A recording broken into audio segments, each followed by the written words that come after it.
Hey! I know my lifestyle is driving you crazy. Hey! I cannot see myself without you. All right. Yo! All right, enough of that. Enough of that. How the hell Enough are of we? Glocks and Raris and whatnot. Holy cow, dude. How the hell are you? I'm good, dude. I'm good. Fun fact, my passcode for a long time, not anymore, was 1739. Simply because when you look at the thing, it literally just like, I can't get it to show the lock screen. It just goes like diagonal. Oh, interesting. So one off of 1738. Isn't that a fun fact? Isn't that a really good thing to talk about on a podcast? Good. No, yeah, I'm glad we started hot. I think that's a good start. Yeah. I feel like people listening right now are like, now this is going to be one of those episodes. Guys, when are we going to get clippers? When are people going to start coming in here and clipping us and using us? Yeah, because I think the past two episodes have been like, hey, dude, I'm going to do clips from the draft. And then I just don't do it. we both just keep going, hey, man, I'm so sorry. I'm so busy right now. I just simply can't sit down and make a clip. And by the way, it's 100% accurate. Like, both of us are super busy. It's not like we both have a bunch of shit going on. But no, we need to good evening, Croteen 420. That's my girlfriend. What we need to do is we need to like pay someone to like clip stuff for us for our pages, and then also clip stuff and like post it on like those like repost like clipping pages. Yeah, as if they're like fans. That's what we need to do. We need to just cheat the system. We shouldn't. That's what people do. A lot of times, bro. Like, you'll see a clip from like a really nice setup, like a really nice podcast setup, and someone talking, and then like it has millions of views, or the page has millions of views, and it's just like a clip account for this podcast. You check the podcast, it has 12 listeners. Dude, it's so funny. The more I've gotten into social media, the more I've realized how much of it is just like a scam. Not a scam. Yeah, I shouldn't say a scam. People are faking. It's not a scam. It's like you don't realize how much money goes into like people building like a fan base outside of just like their own account.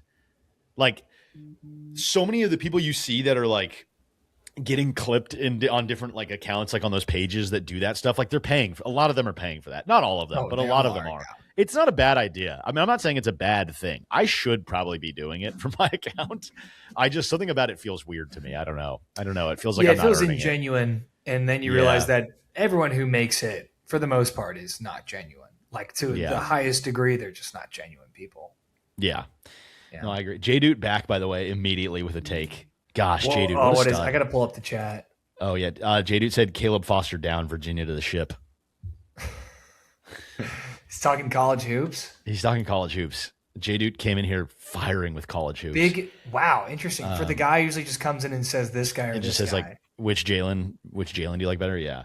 Unfortunately, we don't have much college hoops on the agenda today. What we do have is a little recap of the NFL free agency thus far, and everything that's happening. The NFL is officially back. It was a long hiatus, but now that the NFL is back, there's only room for so much in my brain. Right. Yeah. I can't possibly focus on sports that are actually happening when there are guys being signed to new teams. Yeah. Come on. But yeah, other than that, I had a story. And I forgot it. That's okay. Well, hey, we're going to tap into some NFL stuff. We're going to talk a little NBA hoops. And if we have time, we might hit a draft at the end. We know how much you guys have been loving the drafts. Everyone loves the draft. People love a draft. People love interacting with the draft clips, too. Yes. The draft clips that don't exist yet. Yeah. I love it. No, we'll get them out. We'll figure it out. It'll happen eventually. Whatever, dude. Just remember this. Remember that if you're listening right now, remember this. When we're at fucking 1 gazillion followers, when we've broken the sports comedy podcasting space, and we are the sports podcasting comedy space, when we have Matt Barnes and Steven Jackson on here with they bring, what's his name, they bring on oh god, who am I thinking of? Right, the guy's always telling funny stories. Jeff Teague. Thank you. For some reason, known Dookie follower Jeff Teague. For some reason, I could only think of the name Tabocephalosha. I don't know why. That was the only name coming to mind right now, was Tabocephalosha. We are just remember this. Remember this moment right now when we were just sort of in the beginning stages and we were like, I don't know, man, we're gonna figure it out. Just remember where you were that day. Yeah, remember when we're doing ad reads for for Mac Weldon. Right. And Morgan and Morgan. Bet MGM. Yeah. We're doing the Morgan and Morgan ads. This is a paid advertisement. Yeah, exactly. You'll know. J-Dude said name 3 players in the NBA who went to Iowa State. George Niang. Wow. Iowa State's a tough one. I couldn't tell you, to be honest Alonzo, with you. Alonzo Trier was Arizona. I have a friend. I could call a friend right now and he could name 3 players. I'm going to do it. Tyrese Halliburton. We're forgetting the biggest one. Oh, wow. Okay. That's Tyrese Halliburton. Taylor Horton. THT. Tucker. Jeff Hornacek. Fred Hoiberg. Actually, this could be fun. I hope if he answers, well, pick a random school. Pick any school, and I guarantee you my buddy could name 3 guys that went there. He's one of those guys. Marquette? Oh, that's too easy. Too easy? Okay, fuck. Tyler Kolek, Jay Crowder, Dwayne Wade. That's 3 right there. Okay, fuck. St. Vincent. St. Vincent? No, I'm just picking like a random. It's a Division 3 school. Yeah. That's a D3 school in my alma mater's conference, actually. Yeah. I actually wanted this would be fun. I wonder. I had to allow J Dude's comment because the Autobot didn't allow it. I think he called me a stupid fuck. Oh yeah, he did. He said Halliburton, you dumb fucks. Random D1 college. I know. It was one of those where, like, you know, when like they have those videos where they walk up to someone, they just go like, name 3 women, and they can't. When you said name a random college, I like couldn't think of a single college. I got so scared. I was like, fuck Duke. I don't know. It's like, well, yeah, that's so easy. Okay. Let's see. John Bosco. Name a college.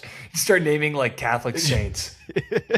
What about Boston U? Give me 3 NBA players. Boston U? I don't know if there are 3 NBA players who went to Boston College, maybe. I don't understand, man. I give me a better fucking parameters. You said name a college.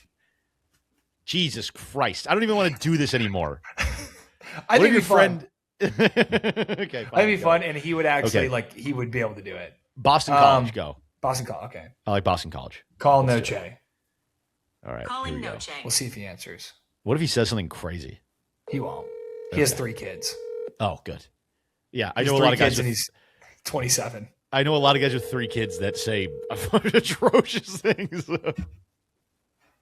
See if he answers. This is gonna be rough if he doesn't answer. This is on live stream. We can't even cut this for the people watching. We'll move on if he doesn't answer. Jerome Robinson did go to Boston College too. That's a good one. Wow, this is tough. This is Your tough call watch. Has been forwarded. Oh, what a tough. bitch! What a bitch! Wow, that's a tough watch. I gotta say, that's so tough. Wesley Johnson, Iowa State. Interesting. I didn't know that. I did know Jerome Robinson went to BC. Who else went to BC? BC had a year where they had like the top 2 scorers in the ACC, and one of them was Jerome Robinson. I forget who the other one was. Jerome Robinson.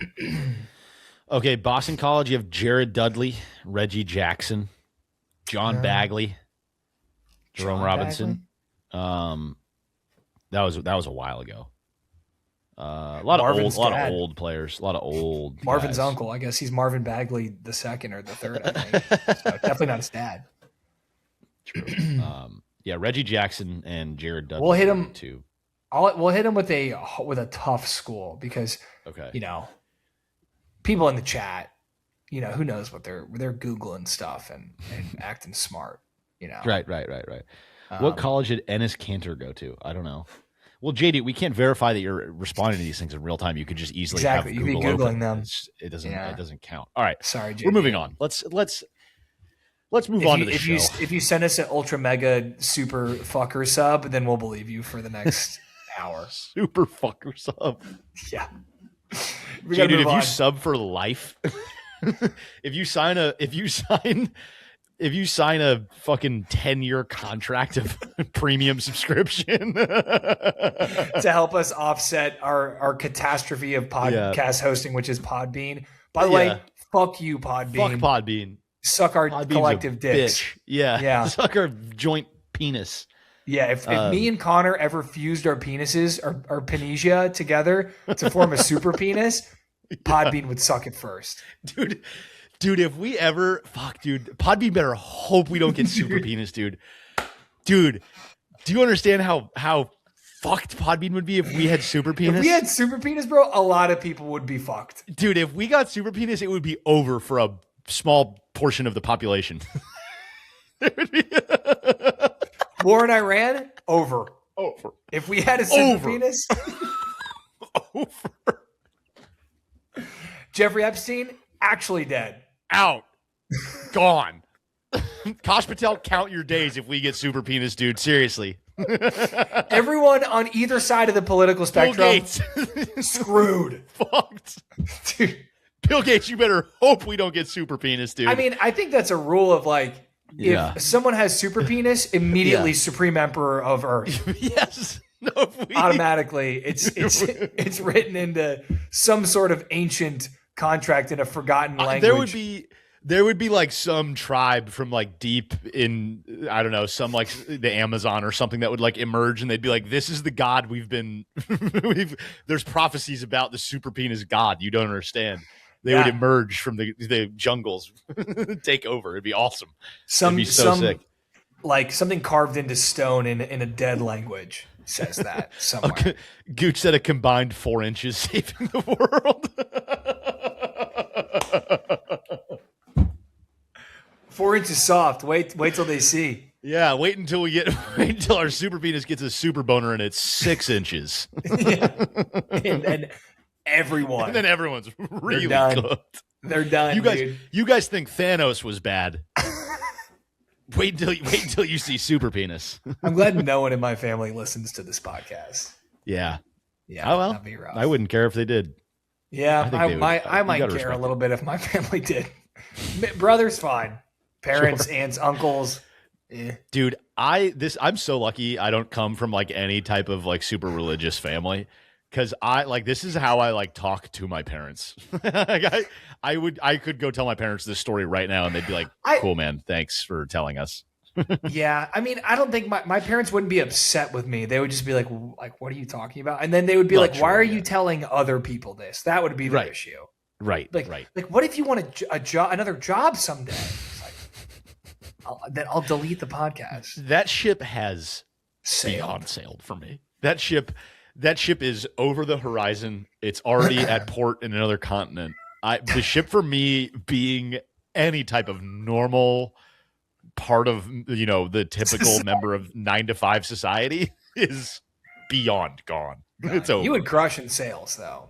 Oh, I'd be awesome. I mean, dude, I also even as like just as like a part of a team, one of the guys on the team at the office. Personality hire, man. Like it's a real thing.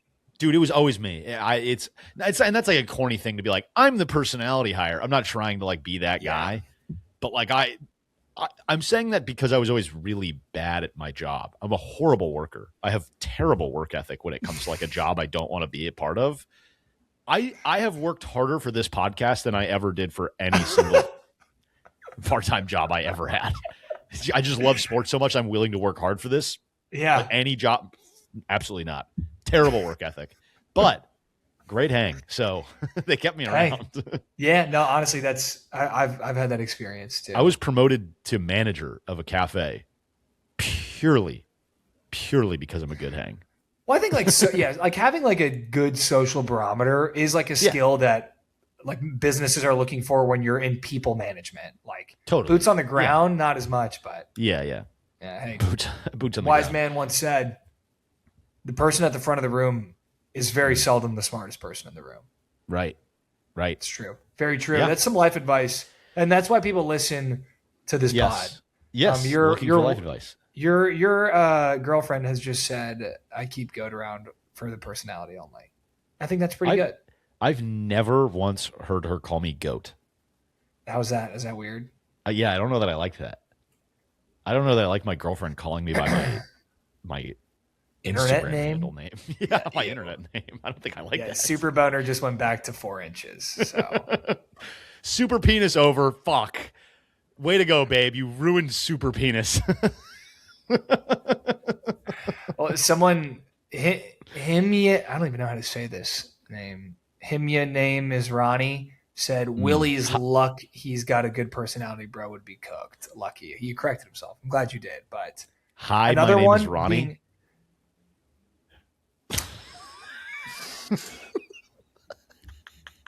Yeah, I guess that is how you say it.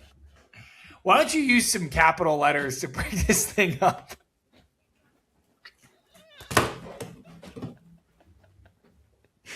Himya name is Ronnie. You fucking moron, dude. What an idiot. Oh, man. How do we clip that? Can we clip the chat? Can we put chat in the clips? All right, NBA free agency. We have to clip that. And this is great because we don't have clippers.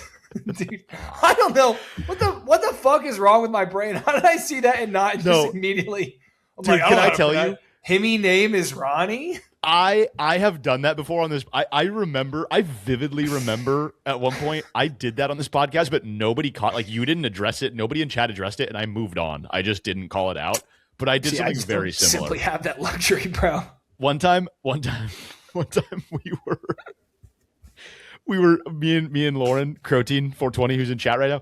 We were driving by a place where I'm from in Yorba Linda, and it's called Polish Nails, Polish nails. And we're in the car sitting at a red light, and she looks over and she goes, "What do you think makes those nails Polish?" And I'm in the driver's seat. I just go.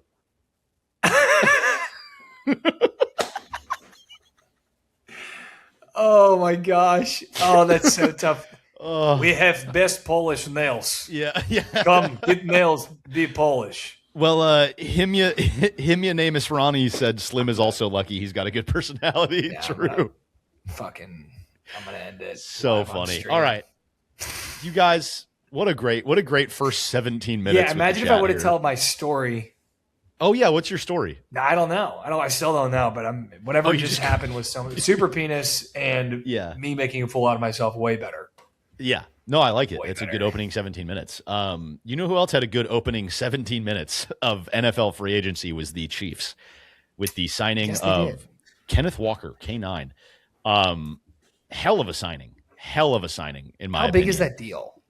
It was a pretty sizable. I think it was like 3 years. It was a good running back contract. They definitely.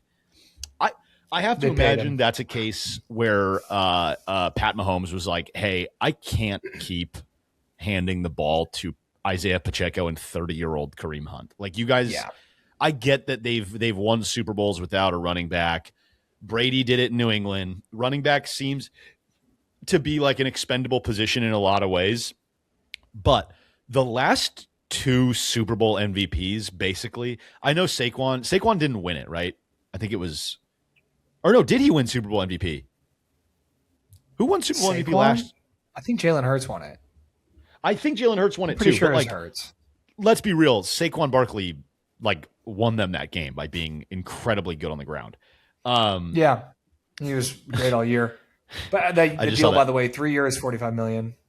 That's a good running back contract, and it's one of those where you're like, yeah, at some point you do have to throw some cash at a position that, like, you clearly it's hurting you, especially when the last Super Bowl MVP is the guy you sign, but is a running back, and then the year before a running back that, like, was notably one of the best running backs in the league but was on a shit team, goes to a good offense and essentially gets them to the Super. Like, that run game is what made the Eagles so good last year. Oh, for sure.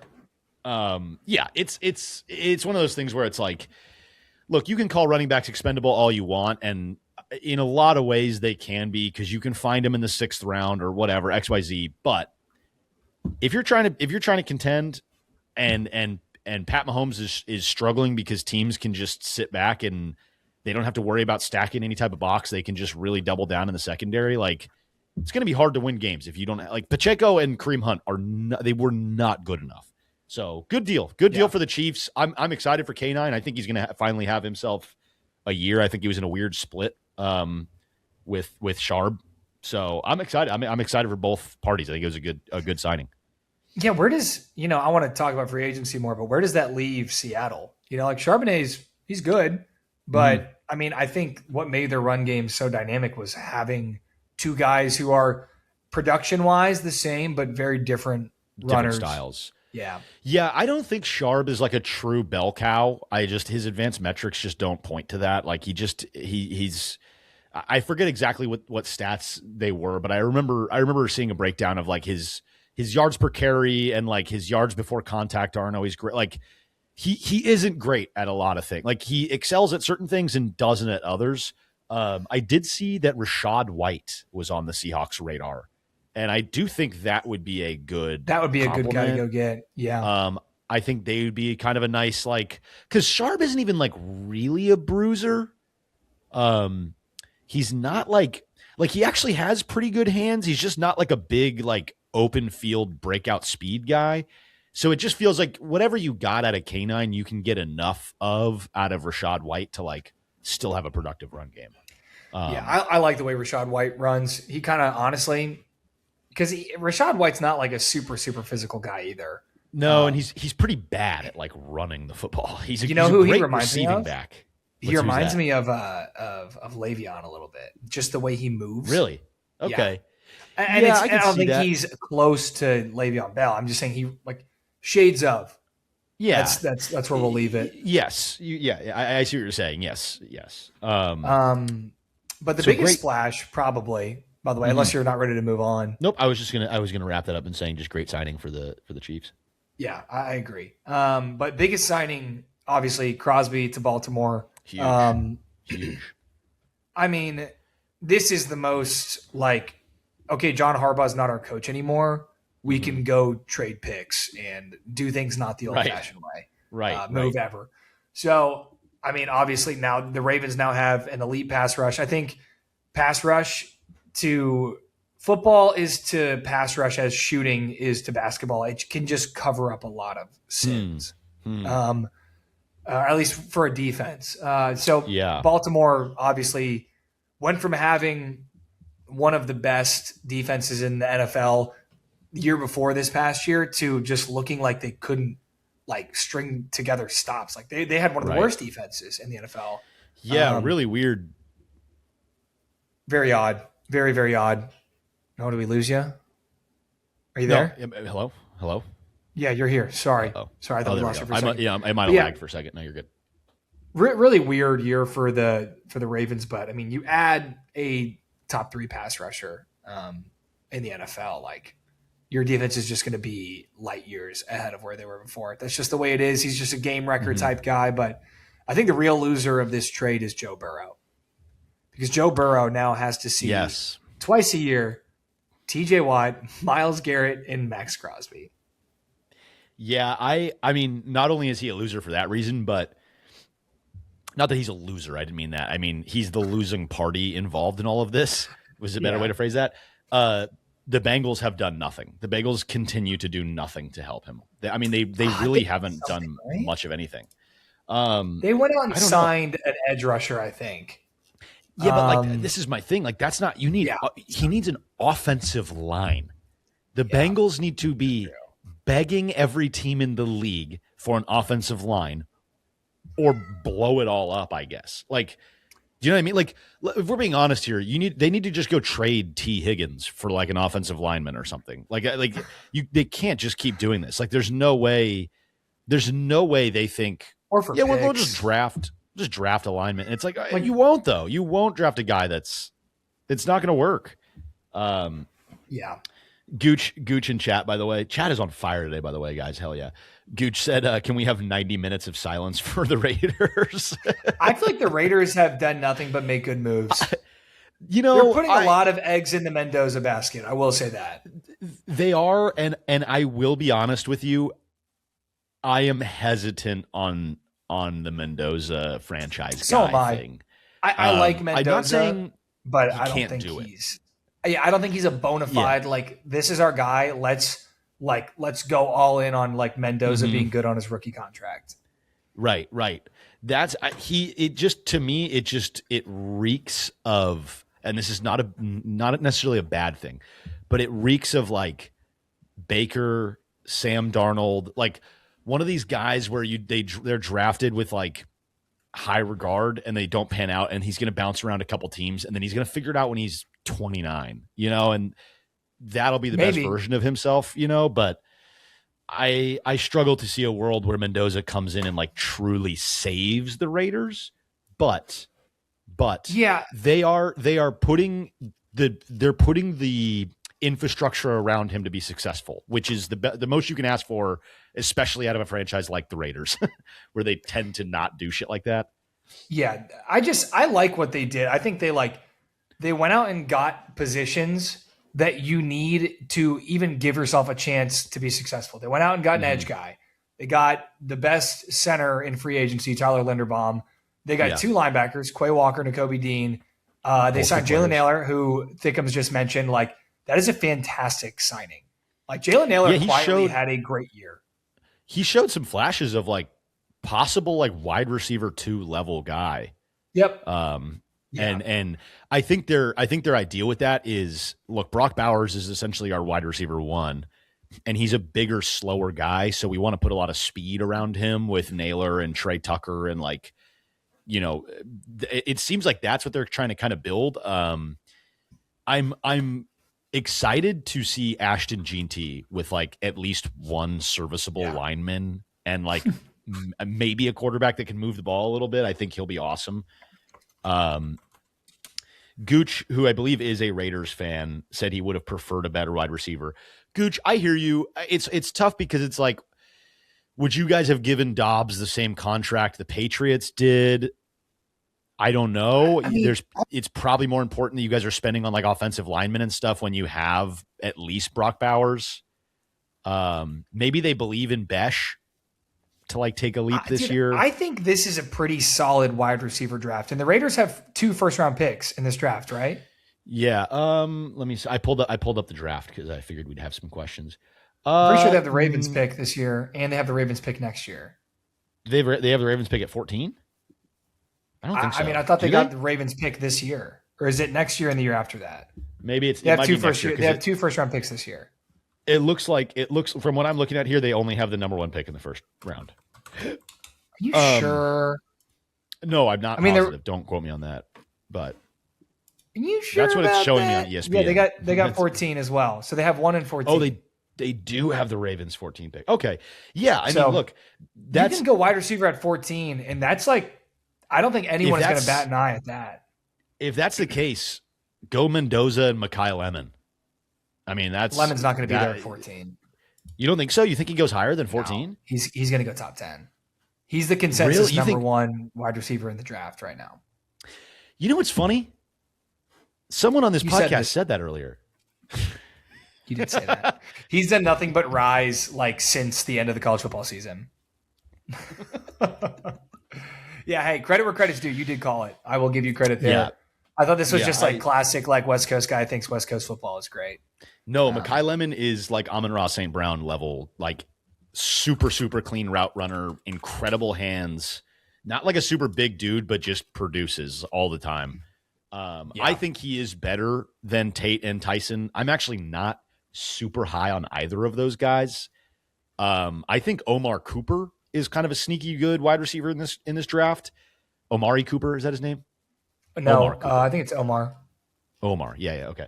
And then the Concepcion, I think is how you pronounce his name. He's pretty good too for 2 years. He's pretty good too. So yeah, I could see Denzel Boston. I think is going to be pretty good too. Yes, it is. I will agree. It is a like semi. There's just a lot of solid wide receivers. Yeah, for what's being called a down year in the draft, it's like wide receivers pretty deep. Feels. If there's any positions to go get in this draft, it would be like edge and receiver. Those are the two. So I do think there's some teams that need addressing at wide receiver, and they will be able to address that in this draft. And I do think the Raiders will be one of them. I think they will. They should be able to get one of those guys at 14. Gooch was hoping for DJ Moore for the Raiders, who actually ended up DJ Moore going to your Buffalo Bills, Dookie. Yeah, how are you feeling about that? I can't be too upset.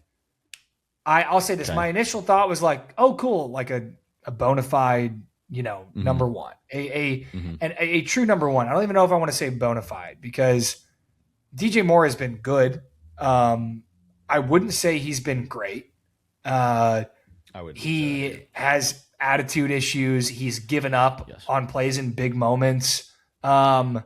And I'll say this, he's tough. He's tough as hell, dude. He will get decapitated and be on the field the next play. Yeah, he is gritty. So I think I like the fit in theory, but like this just feels like a classic Buffalo Bills go and overpay on a guy who's exiting his prime, and then in a year, like he's solid this year, and then in like a year from now, it's like, okay, where has he been? I feel like he hasn't really been a part of this season. We're 6-7 games in, and he hasn't really impacted things that much. And then in 2 years, it's like he's hardly even getting snaps. Like it feels like Von Miller. It feels like kind of like Joey Bosa. I feel like we're going through that right now. But what I wanted to do was draft a wide receiver in the first round, in the first round, and then go linebacker in the second round. But now we don't have a second round pick. We added a 5th round pick, gave up a 2nd and a 7th, I believe.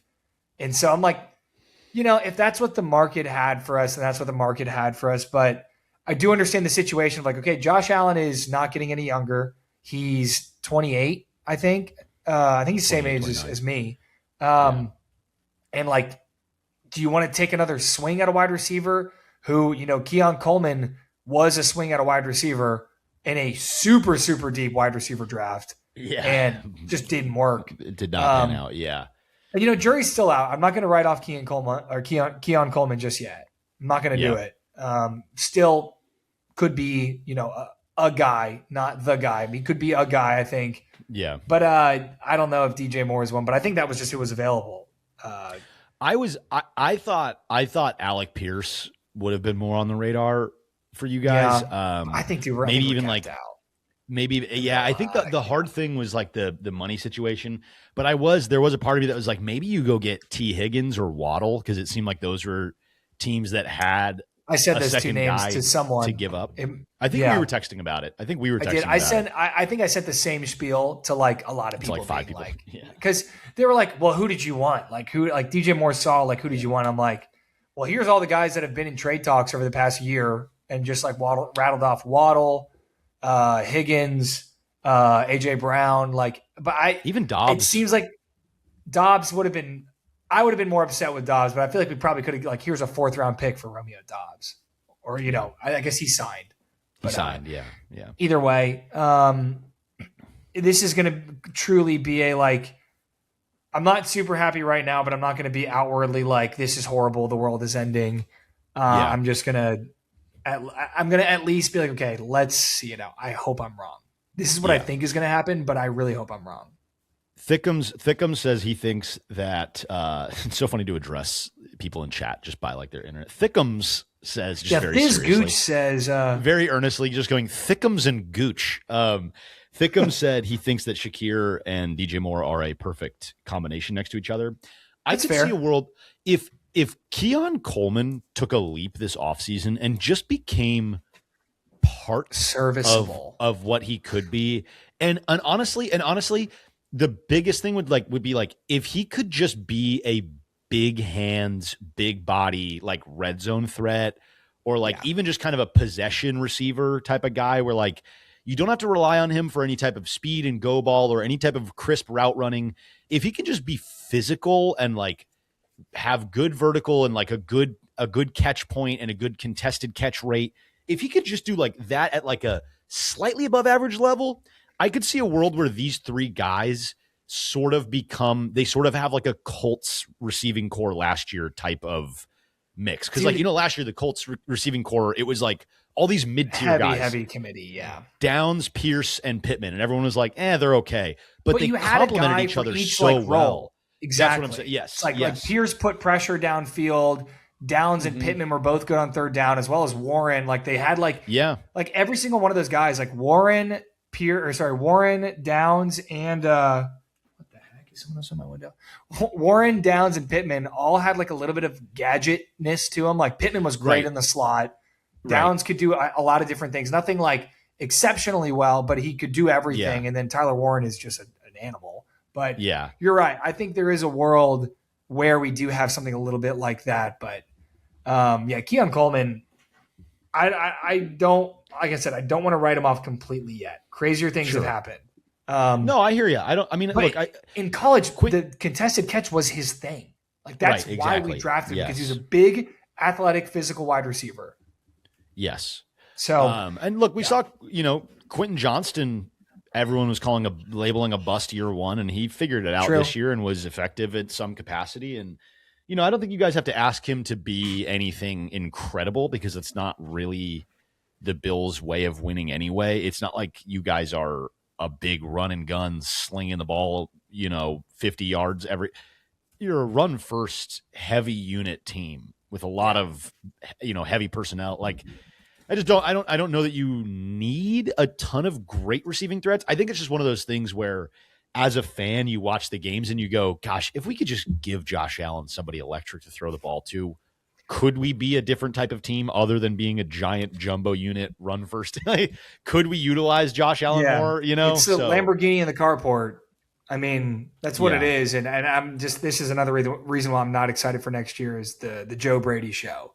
Because the one thing I said about Joe Brady as an offensive coordinator is, man, he doesn't know how to scheme the run. He is good at scheming the run, and then I found out that he doesn't scheme the run. The offensive line coach schemed the run. So I'm like, what does he do? What did Joe Brady do last year? He would call out like literally just like straight Ohio concept with a go in the slot and then 10-yard outs on the wideout. So I don't know, man. I'm just like, I'm not optimistic for next year, like at all, really. I mean, we big scheme switch defensively. I don't want to talk about the Bills forever, but letting Taron Johnson go hurt my soul a little bit. He was one of my favorite Bills. Been on the team for forever, so we'll see. I think 3-4. Like very interesting. I think if Keon Coleman can just become a what everyone thought he could be, even 50% of that or 75% of that or whatever, I think you'll have a good shot. Speaking of wide receivers affecting teams, Mike Evans to the 49ers is fascinating. The substation demon. I don't know how the hamstrings are going to hold up next to the power plant. Brisket hamstrings fall right off the bone. They now have they have one of the most injury prone running backs in CMC who coming off a healthy year where he played, I think, every game this year, but the year before that had double Achilles issues and now has a full season of tread on the tires going into his 30-year-old season, I believe. They have Ricky Pearsall, who has played, I think, 5 games a year so far throughout his 2 years. He got shot, though. He did get shot. That has nothing to do with... Shout out white people that got shot. Okay, sure. Except politicians. Sure. Okay. And then they have not a lot of fair-skinned brothers and sisters out there taking a bullet. All right. You don't think so? Like you don't think down in like the swamps of Florida there's not a bunch of like hicks out there just accidentally shooting themselves? Known people like that are in the media and being a part of like being reported on, white folks, not a lot of white people that have been shot. 50 Cent got shot a lot. I guess. Yeah. Shot on 50. I'd have to like think about that. I don't know. I'd have to think about this. This feels like a no-brainer for me, but really, it does. Name another white guy that got shot. I mean, name one. Not Trump. Name, excluding politicians. Name a white guy really that got happened. Shot. No, I'm just kidding. But no JFK either, because he's still alive, actually. Right. Yeah, I don't know. I can't off rip. I guess I can't name one right now. I'm trying to think. I don't know. Well, hopefully the substation doesn't I like shoot this Ricky it's Pearsall. A little, Yeah, I like it because it's making you a little uncomfortable. Let's stay No, on I the just don't know. topic I of don't. rates, It's just an interesting take. I just don't know what to make of it. I don't know. I don't know. I just thought it just popped into my head. No Sure, agenda behind that take. Sure. But you're right. But yes, I think injury-prone George Kittle as well. Injury-prone Brock Purdy as well. What are you laughing at, dude? The podcast listeners, Spotify listeners have no idea what you're laughing at. No idea what's going on. Well, you were mouthing. You were mouthing something. I don't know. I'm assuming the bit was. I kept cutting you off. No. I cut you off, and I felt bad about it. So no, that's okay. That's okay. Let's kiss. Let's. I just think. I think this team will be incredibly threatening offensively, but I would not put any stock in them being healthy enough to like maintain that and make noise. I don't know that they've gotten better defensively in any type of capacity that would bring fear to me as like a guy who roots for a team in that division. Yeah. And hey, just whatever you do, pray to God himself that Kyle Shanahan doesn't find this. Because if he does, if he finds a clip of this, just now what you just said, guaranteed NFC Championship appearance. Yeah. Because Kyle Shanahan will put a team together, especially a defense together with chewing gum and paper clips if he has to. Yeah, right. He will make it work.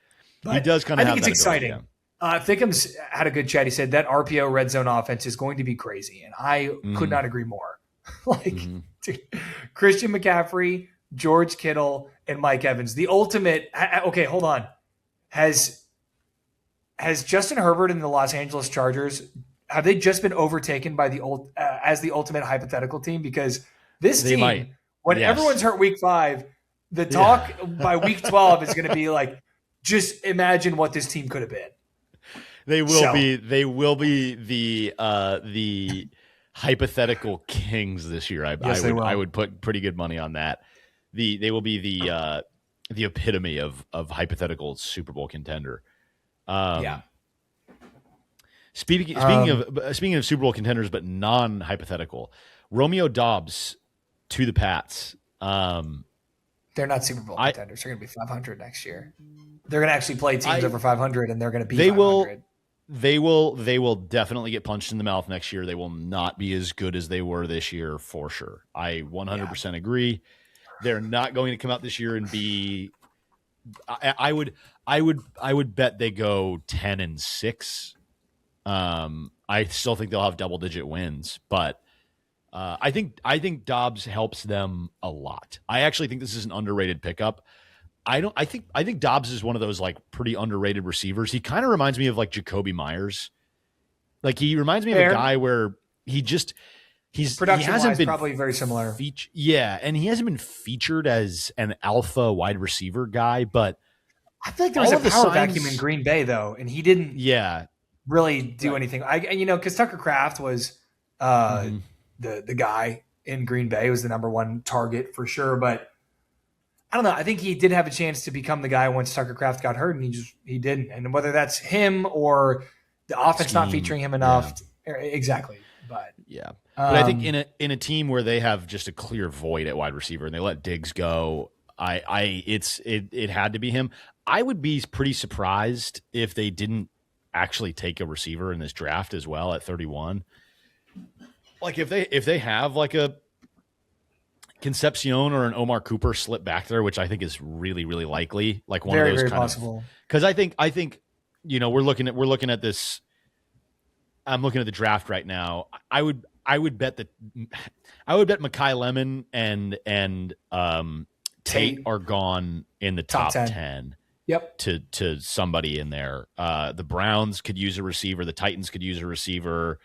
The Commanders, honestly, could use a receiver. Guys, bro. There's so many good wide receivers that will probably go in the first round. And then you have a stretch of teams that don't need a receiver at all, really, for a while. Like you have like the Chiefs, the Bengals, the Dolphins, the Cowboys, the Rams, all don't need a receiver. The Ravens would have been at 14, but they traded. So maybe the Raiders go receiver there, but like the Lions don't need a receiver. The Jets maybe. The Jets, maybe. The Vikings don't need a receiver. I don't think the Panthers need a receiver. I think Tet and Coker are perfectly capable. The Steelers just traded for a receiver. I don't think the Chargers need a receiver at 20. Like, I'm just going down this list right now. Dude. I think there's a good chance someone falls back to the Patriots. I could see it being Concepcion. It probably will be, honestly. Yeah. And that'll suck because a guy that I rooted for in college a lot, it will go to the Patriots. So that'll suck. But dude, listen to this. Sorry, go ahead. No, I was going to say, I was literally just going to repeat what you were saying. I was just going to say Concepcion, Boston, or Cooper. I could all see the Patriots taking there and having like at least some threats for, I just spit, at least having some threats for Drake May this year. And there's good options in the second round too. There's just a lot of solid wide receivers in this draft class. But I looked up the schedules haven't been released, but we do have the opponents, like who they'll play, which is very funny because they make schedule release day like such a big deal. I know. In the NFL. And it's like the opponents have been out for a long time. We know who's playing who. We still know the order of which it's happening. Right. Home games, Bills, Dolphins, Jets, obviously conference, Broncos, Raiders, Packers, Vikings, Steelers. Those are their home games. Not too the Patriots home away games? game. Yes. Yeah, away like games. They'll do well at home. Yeah, I think they'll be fine. That's not a tough But even schedule. so, like Steelers, Packers, Broncos, those are tough games, but not a ton. Like, about 50-50 winnable, cupcake. Winnable tough games, though. Exactly. Away games, Bills, Dolphins, Jets, obviously. Bears, Lions, Chiefs, Chargers, Seahawks, Jags. That's a gauntlet run. You might go 2 and 1 and whatever else is left. Yeah. Like you might just beat the 100%. Dolphins and the Jets. Yeah. And then Bears, Lions, Chiefs, Chargers, Seahawks, Jags. That's tough. Yeah, I mean, that's you a hope tough run. you pray you go 500 on the road. Yeah. So, that's fun for me to think about. I get to dream about the Patriots being bad next year. I will stand on 10-6 at the moment. At the moment, that is my take. 10-6. I think I can see that. I think that's a reasonable call for a team that just went to the Super Bowl and I think is getting better right now. Yep. And we'll see what they do in the draft. Obviously, the draft is going to affect a lot of this shit too. I wanted to bring up a little team that you might like a little bit or something. A little squad called the Los Angeles Rams. Yes. Who just solved their biggest issue. Yes. Secondary. I couldn't be happier with the way things are going right now with this organization as a whole. I give this organization top to bottom an A+ grade. Must be nice. It is. And can I tell you the only reason I'm so it is nice and able to, that's not rubbing it into you. That's more so because I'm a Lakers fan and the other LA team that I root for. And they've had a D grade for me in terms of how we've been managed for the last 8 years. Not 8. That's the wrong number. The last won a 6 championship. years. Won a championship in the last 8 years. 8 was the wrong number. 6. This is Laker brain.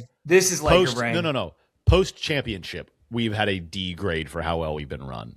Okay. And being on the winning side of the worst trade in NBA history, alleged worst trade in NBA history. But it hasn't meant anything for it. And so I was talking about this with my buddy the other day, who's I know. I was talking about this with my buddy the other day, who's also a Lakers fan, and he was like, I get it. Look, Lakers fans are spoiled. I keep saying this. Yet we are spoiled. Yes, I know. We're spoiled. But that's the thing is you get to be when you're a team like that. The Lakers and the Celtics get to be spoiled because there's a shitload of money being thrown. So you have to this is my thing. When you have the biggest market in the league, the expectations are higher. That is not a wild take in my opinion. It's not. It's really not. And I've never heard it put that way. So credit thank you. That's my thing is when you're the biggest market with all of that money, we should be that competitive. It's easier for you to be competitive. You have to be. So I was having this conversation with them the other day with my buddies, and I was talking about how I've just been so frustrated with the way the Lakers have been looking. I don't like anything that's happened post 2020. And we, I was going off, and he was like, Lakers fans are so spoiled. We went to a conference final a couple of years ago, and I was like, yeah, but we got swept by Denver, and Yes, I can call that like it was a successful season. We made it that far, sure. But I care about sustained success. I care about a team that wants to be there, that wants to play there. I care about guys that feel like they're connected to the city. Like there's other things outside of, well, our team went XYZ far that like can constitute success as a whole, right? So we were going back and forth, and they go, well, do you consider the Rams a failure because they got bounced in the conference championship? And I go, that's way different. We had, at the time, we hadn't traded our first round pick yet, but I go, we have 2 first round picks coming up in the next draft. We have the best wide receiver in the league at the moment. We have an elite veteran wide receiver. The defense is like okay enough that if we fill some holes, they will be good again. We have arguably the best coach in football, and they continue to make all of the right decisions as a front office and as an ownership. That's success to me. Then you can look at a season and go like, hey, look, we made it pretty far. They lost a tough game. That's still a successful year. That's different than like, well, we bought our way to like LeBron James plus, and we got to a conference final and got fucking waxed, and we have nothing to show for it and no future. So I think, yeah, sorry. I wanted to say, I think the most important thing you said there is we have an awesome coach. And for me, that oftentimes correlates the most strongly with, do I feel okay about where our team is? Because truly, even like, and you can go back and watch my stuff when I'm talking about the Mavericks when we went to the finals. Like I'm saying, wow, I can't believe that we keep winning games. Even in the regular season, I'm like, I like Luka a lot, but I'm getting a little fed up with the fact that our entire team identity is Luka goes nuclear and we win, or he doesn't and we lose. Like, I don't love it. And I can look back and say, I have not been thrilled with the state of the Mavericks since Rick Carlisle left. Like, even going to the finals, I'm like, that was really cool, but it feels like one, like we overachieved just to get to the finals, vastly overachieved, and we had no chance of beating Boston. And I don't want to like get all the way into basketball, but I feel like having a coach that, one, like he's just next level. He's if you have a top 5 coach in any professional sports league, you probably feel good about your team no matter where you're at. Like, because you're always going to overachieve. Like Miami Heat fans are just, they're probably very okay with the fact that our roster is not good, or like even it's not, I wanted to say not great, maybe not even good. I don't even think it's a good roster. Like it's just odds and ends, but like Spoelstra makes it work. He found a system, completely changed his entire offensive philosophy to find a system to get the most out of his guys. And that's what good coaches do. So I don't know. That's my rant. That's all I have. Missoula having the Celtics still be a contender without their best franchise second player. In the East. And they just cut it back. And it's like, so this is what I mean when I say, look, I give this team an A+ grade, and I kind of snicker and go like, you're like, it must be nice. And I go, yeah, it is nice. It is nice. What was behind that for me was more so like, yeah, it's nice to like root for a team that is competent. That's the biggest thing, is like the competence. I want to root for competence, and I want to root for guys that like care about the team, like players that feel connected to the team in the city. We drafted Puka. The Rams drafted Puka. They drafted Kyron Williams. They traded for Stafford and gave him the thing he was looking for his entire career, and he loves this team in this city now. Devonta Adams finally got to be set up on a team with a QB that he clearly loves to play. You know what I mean? Since Aaron Rodgers, like these are guys. We drafted Jared Verse. Cam Curl has been awesome for us. This is a team that's built the right way. It's managed competently, and I think getting Watson and what's the other Chiefs corner name? McDuffie. McDuffie. Thank you. I think getting Watson and McDuffie was the perfect move. I think it was totally worth it to trade the 29th pick to make it happen. Because essentially you'd be looking at the 29th pick going, I hope we can land a corner here that could give us what either of these guys could give us. You just go get the corner. You made a great trade last year. You still have a top 15 pick in the draft. You just addressed your biggest issue already before we're even close to the draft right now. the Rams have addressed their biggest issue, their biggest concern, which was their secondary. Now you get to go into the draft and sit back at 13 and go, whoever the best player is that falls here, we're taking them. We're taking them. Yep. I mean, that's a fantastic place to be. They could take a receiver. They could take any of the best players that fall back here, and it would be a good choice. They could also trade back, trade for a future first that could be even higher. They could also trade up. They could also use the 13th and leverage that to trade up maybe with future draft picks and go get an edge guy. Go get an edge. Go get one. Go get Caleb Downs. Is that his name? Did I say his name right? Caleb Downs. Yeah, you got it. Keep thinking. But so it's like, look, this is a team. I'm so happy that I'm a Rams fan. I'm so happy that I'm a Rams fan right now, even though they didn't win a Super Bowl last year or whatever. Successful team, successful front office, competent decision-making, good players at every position so far. I'm happy with where we're at. I don't know. They could take an O lineman for all I care. Take the best guy available and ride. I'm stoked on my Rams right now. You want to go rapid fire here? And move into NBA. The rest of this is pretty like, scoop. Yeah, and we can give some comments and stuff, and then need to be Tua to the Falcons. Hilarious, very funny. Funniest thing possible is that the Atlanta Falcons have Michael Penix Jr. and Tua Tagovailoa on their roster. It couldn't be funnier. Just getting the exact same guy, but you just got the only two like left-handed starters in the league. And they're like the same guy, but like with slightly different. Penix is like, I have a crazy cannon arm, great deep ball, lots of power, lack touch, lack accuracy. Tua is like the complete opposite. He's like, I've struggled to get the ball, push the ball past 40 yards. I have no zip on the ball, but boy, can I float that thing into the right spot. Boy, do I have nice touch within 10 yards. It's so funny. It's such a funny combination. Yes. Quick chat mention. J Dude just let us know. I had to point this out that he just ran 2 miles at a 10:30 pace. He said, not sure if that's good or bad. 22% body fat, 5'10", 10:30 pace for each mile, not total. I was gonna say, I was like, holy shit.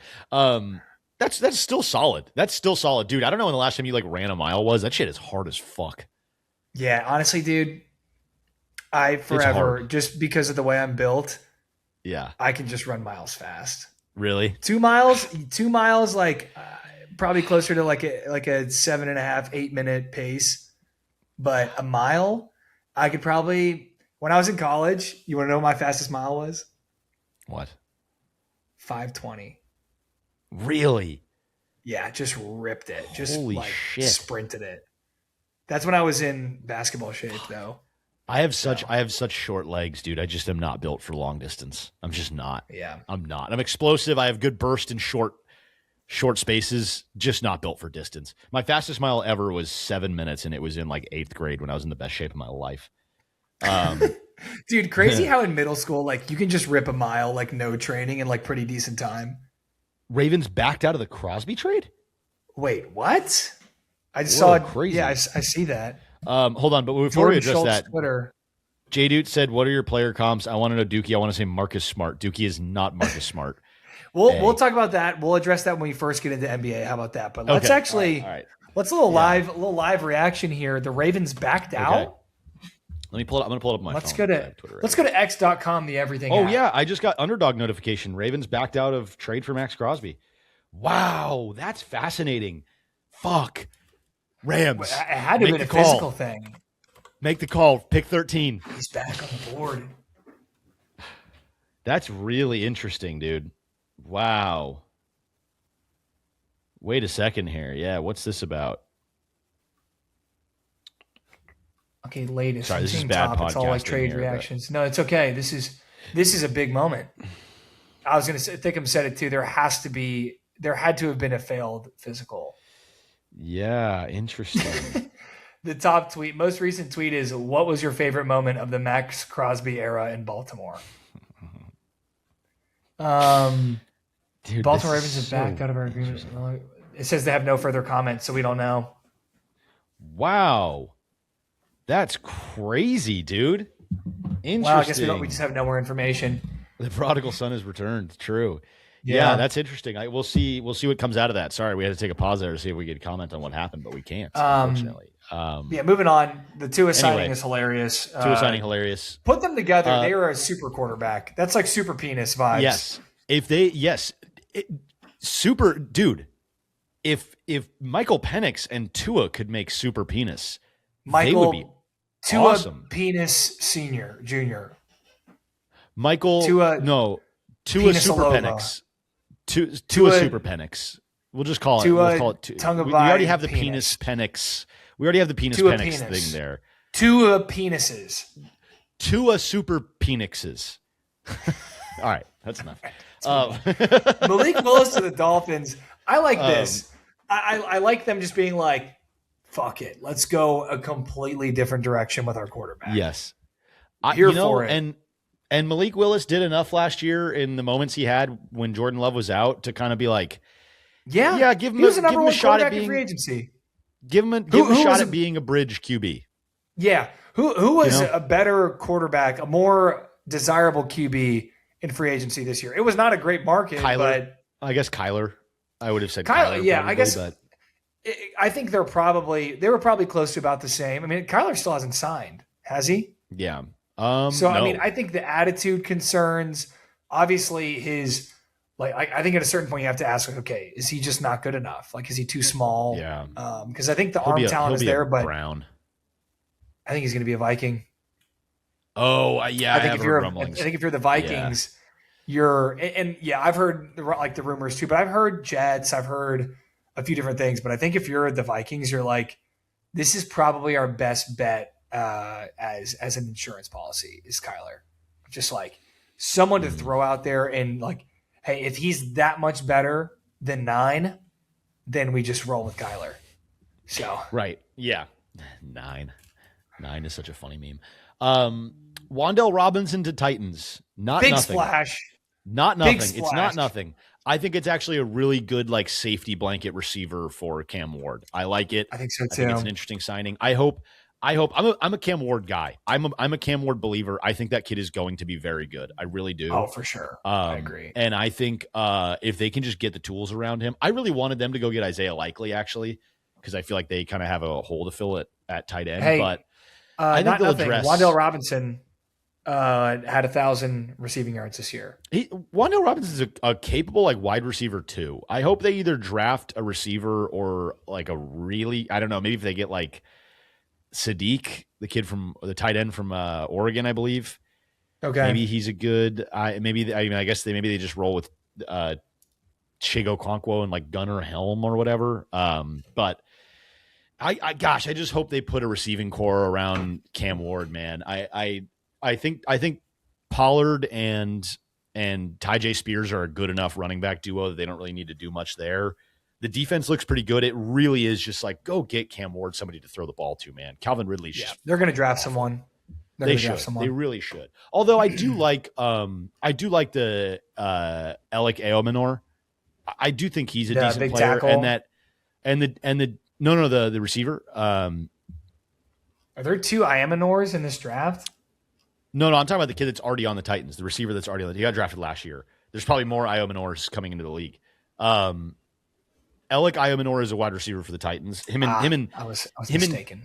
Chimere DK are the ones that were drafted. Chimere DK is the guy I was thinking of. He's pretty electric, but he's kind of a gadget guy. They need. I like that Wan'Dale Robinson has like safe hands. I think that was a good call for them. But they just need like a guy, a big, strong alpha X receiver that can go up and get a ball. Like they just need one of those guys because I just don't think they have one right now. Yeah. Isaiah Likely to the Giants. I like it. Solid. Get Jackson Dart, a really, really good pass catching tight end.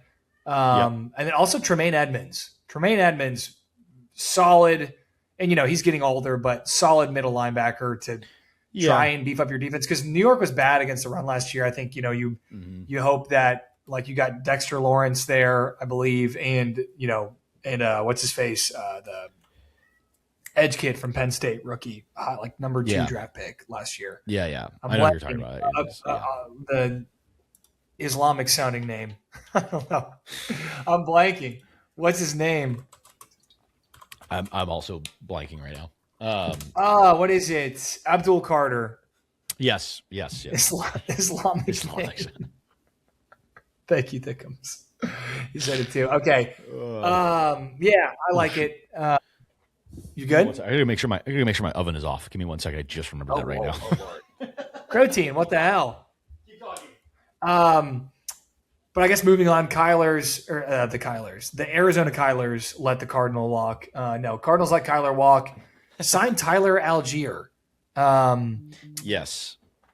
Shout out, Tyler Algier. Good running back. I am a huge Tyler Algier fan. I have been a fan of that kid for a long time. I'm very high on him. It's going to be a weird backfield because James Conner is still very good, but he's 30 and can't stay healthy. Trey Benson showed like some flashes, but it's clear they don't trust him yet. But I wonder if he'll be involved in some way because he does seem like the best open space, like speed back of all those guys. But Algier is probably the most complete and like the most juice, but kind of a weird running back trio. I don't love the fit like for fantasy. Curious to see. I mean, I think Algier just takes all the carries, bro. I think Algier just says like, I'm the alpha. Everyone else, you can figure out where to fit in. Steelers trade for Michael Pittman and sign Rico Dowdle. I love the Dowdle signing. Love the Dowdle very signing. Very Steelers of them. We got to go get ourselves a bell cow. Steelers. Well, they have Jalen Warren. He's got Pittsburgh in his name. Pittsburgh is in Yin's name. True. We got to take him. Yeah. So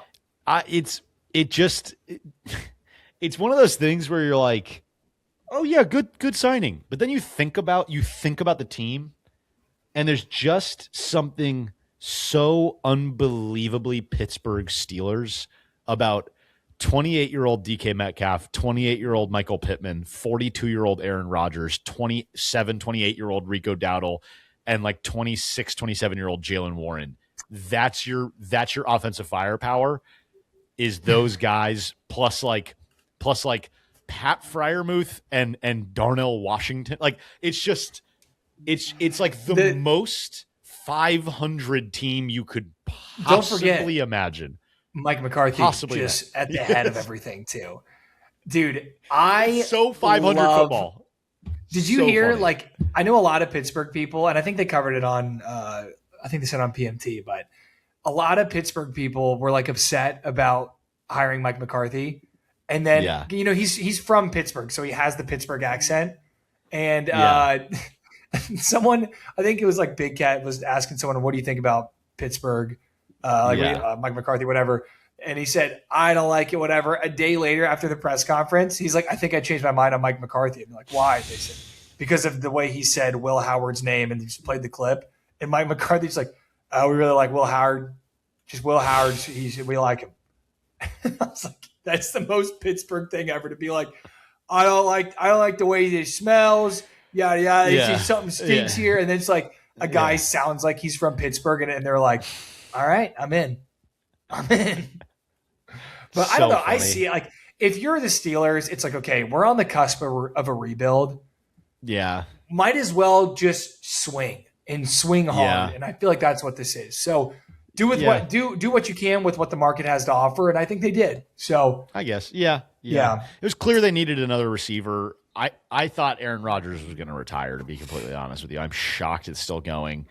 And it's just so 500 of them. It's so unbelievably 500 of them. The Lions go get the most Lions player in the NFL, Isaiah Pacheco. Very funny. I think he's going to have a resurgence. Such a Lion. I think he'll be okay. I think that Gibbs is just going to he's going to fully just take over the bell cow role. I don't think they'll even really utilize him all that much, minus grit, 3rd and 2 calls. I don't see him getting much outside of that. I think Gibbs has established himself as just a true dominant bell cow. Give that guy the ball, RB1. You don't need to run a split backfield. He does everything well, guy.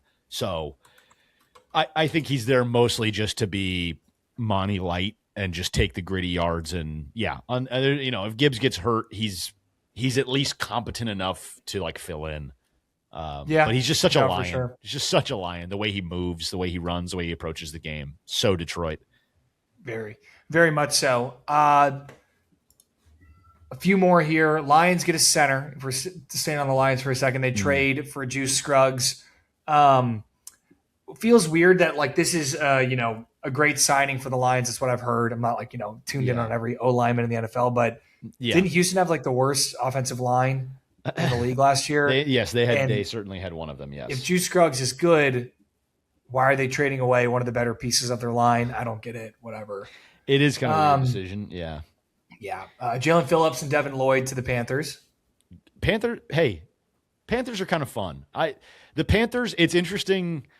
The Panthers are sort of the Charlotte Hornets of the NFL. They're funny like how young, that works. Huh? It's funny how that works. Yeah, Charlotte. Yes, they're both. Yeah, it just is. It's hilarious that it happens to be those two teams are so similar. They're like young, been bad for a long time, been poorly managed for a long time. And they just got a couple guys you like want to root for, and all of a sudden they're making some good decisions. And it's kind of like, yeah, you know what? Yeah, go get them.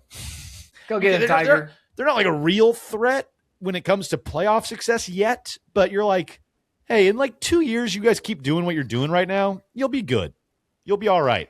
And it must be tough for you as like a Bryce Young hater to see the Panthers. I'm not a Bryce Young hater. Dude, you hate Bryce Young. You talk about it all the time. You're like, I think he sucks. I hope Bryce Young is good. I just don't think he's ever going to be a winning quarterback. He's a winning quarterback this year. I don't know that I'd call him. Well, I mean, yes. I mean, like a real winning quarterback. I don't think he's a franchise guy, is what I'm saying. But I hope he proves. He's one of those guys where like prove me wrong. I would love for you to prove me wrong. I like Bryce Young. I think he's a good guy. I root for him. But when I'm talking about reality with Bryce Young, I just don't see him ever being a guy I'd want to like build around. But that's not being a hater. That's just being real and being honest. Hey man, hater would be like, you don't believe in him. Hater would be like, fuck that. I mean, I don't believe in him as like a hater's like what contender. You are with Aaron Rodgers. Sure. Yeah, like what just you are with Drake May. For no reason. Yes. Right. Exactly. Yes. No, I have reasons to despise Drake May. He plays for my conference rival. He played for my college rival. I don't have any reason to despise. And his brother hit a shot in March Madness that lost me $2,000. So I have reasons to hate Drake May. Sure. You have no reasons to hate Aaron Rodgers other than you just arrogant douchebag, old shitbag, dirtbag asshole, bad guy. How about that? How about that as a reason? I don't think he's a bad guy. I know you don't. I think he's eccentric. You can't be eccentric these days? That's not eccentric. It's a fucking act. That's the part that bothers me. He's a hack. He's a hack, dude. It's performative. That's what bothers me. I don't think that's why it sucks, dude. It's hacky and performative and kitschy. It's not. That's why I see right through him, dude. I see right through it. It's performative. That's why. Don't get me on fucking Aaron Rodgers hate mode right now, dude. Go Panthers. How about that? Good for the Panthers. I'm happy for you. Do well. Go Panthers. Lastly, David Montgomery and Reed Blankenship headed to Houston. I think we talked about a little bit the Woody Marks, David Montgomery. I think it's going to work better than what they had. Yep. I agree. So, I still just think they need to bolster that O-line more than anything. But if they can do that, I'm in. I am probably do that in the draft. And then Reed Blankenship. Let's make the defense better. Already maybe the best defense in the NFL. Let's just make it even better at a dog safety. Yep. Hey, we did it. NFL free agency. Football. We did it. We did it, everybody. We did football. NFL free agency on fire to start. I really like it. I'm excited for this NFL season. Yes, Gooch, I agree. Gooch said Rodgers is a corny, performative kid that smoked weed in high school for the first time. Yes, I agree. You guys are haters, man. Moving over to the NBA. I've never met a guy that hates a white boy with motion more in my entire life, dude. It's not motion. That's why. I've never met somebody so blinded by performative motion. I've never met somebody so tricked. I don't even like Aaron Rodgers that much. I just think it's funny that you hate him. This is exactly, by the way, that's exactly how I feel about Drake May. I truly No, I you like do Drake May, love but Drake May. You I love like him. Drake May. He's on one of my dynasty league teams. That's really why I liked him in the first place. You know, and then I can find video evidence of you saying many other reasons why you. I do like Drake May.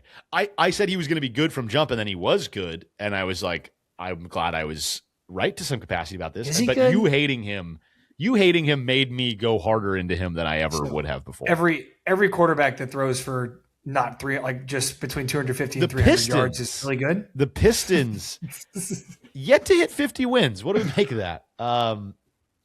That's a good point. Yeah. Well, I mean, realistically, right now, the only 50-win team in the league is the Thunders. So no.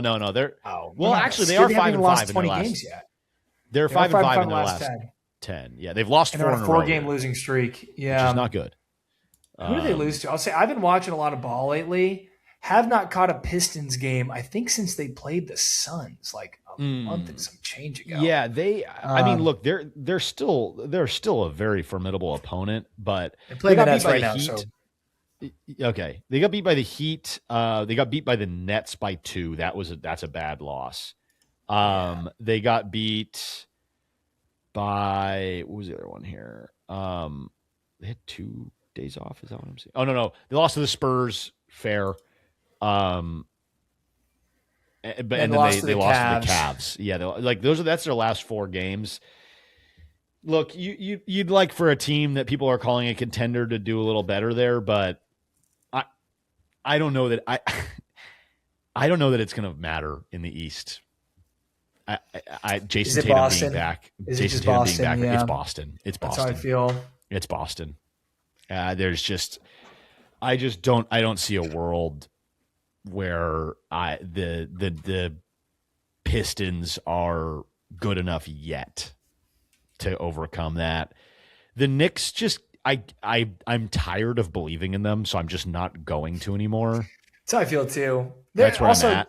I can't believe in a team that just doesn't play defense in the regular season and also has all the tools to be a great defensive team. I don't think Cat is like a bona fide stud 2-way center.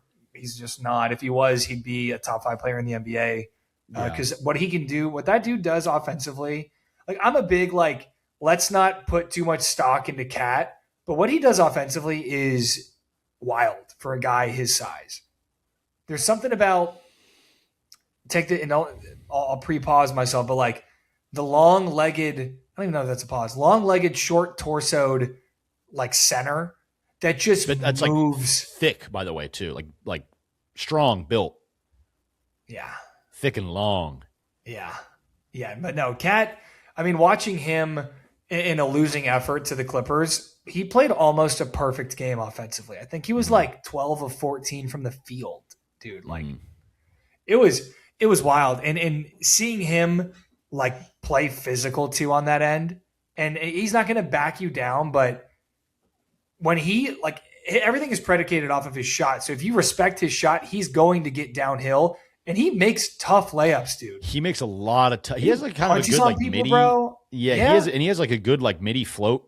He plays off too well. Short game. If he gets down there and gets cut off, then then essentially he's done what he struggled to do as a post player for his entire career, which is move towards the basket. But he uses his, strength to his advantage and just goes, okay, I'll just face up and just shoot the ball a ton. And if you step, I'm going to go by you because I'm faster than you. Because you're a 5 and you're guarding me. Right.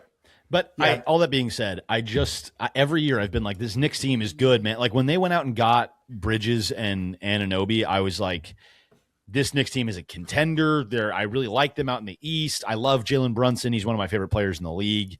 Josh Hart is one of my guys. I love Josh Hart. Yeah, he's so fun to watch, dude. He out-rebounds Cat every game, too. Mm-hmm.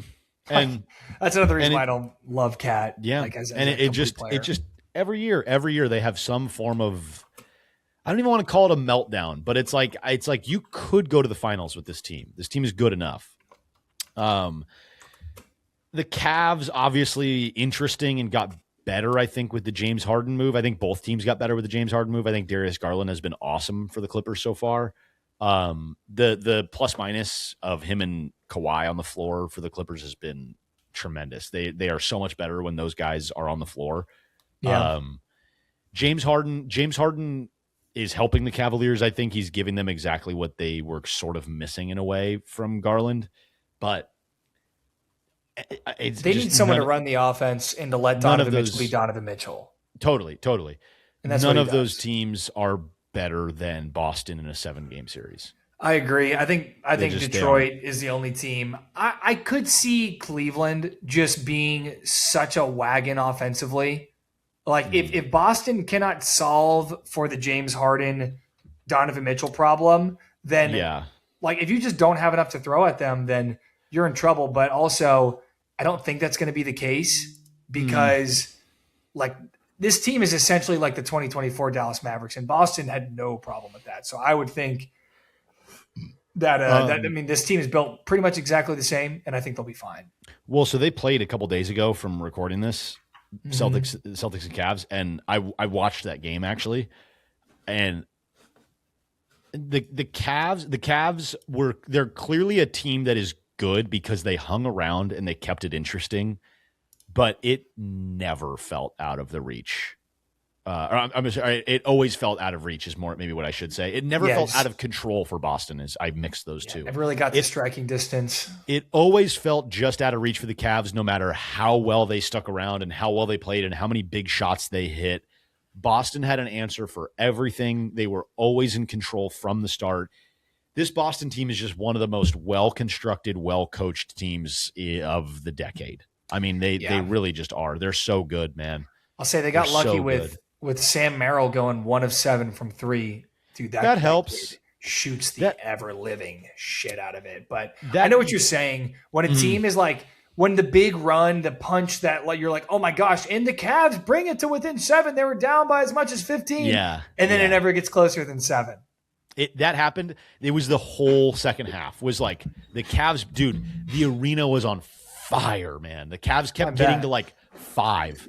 And then Boston would just they would just get like 3 buckets and 3 stops in a row. And you're just like, well, it's back to being out of reach again. It just was Boston you could just, in a 7-game series, this is what I'm saying. Like all of these teams can steal a game off of Boston. There's a couple good teams out east, but none of these teams are beating Boston 4 games. They just aren't. None of these teams are handing Boston 4. And I think the teams coming out of the West are going to struggle. I think it's going to be Boston in the finals, and it's going to be a 7-game series no matter who they face. Yeah. Okay. So I have a fun question, and this can kind of intro us to the West here.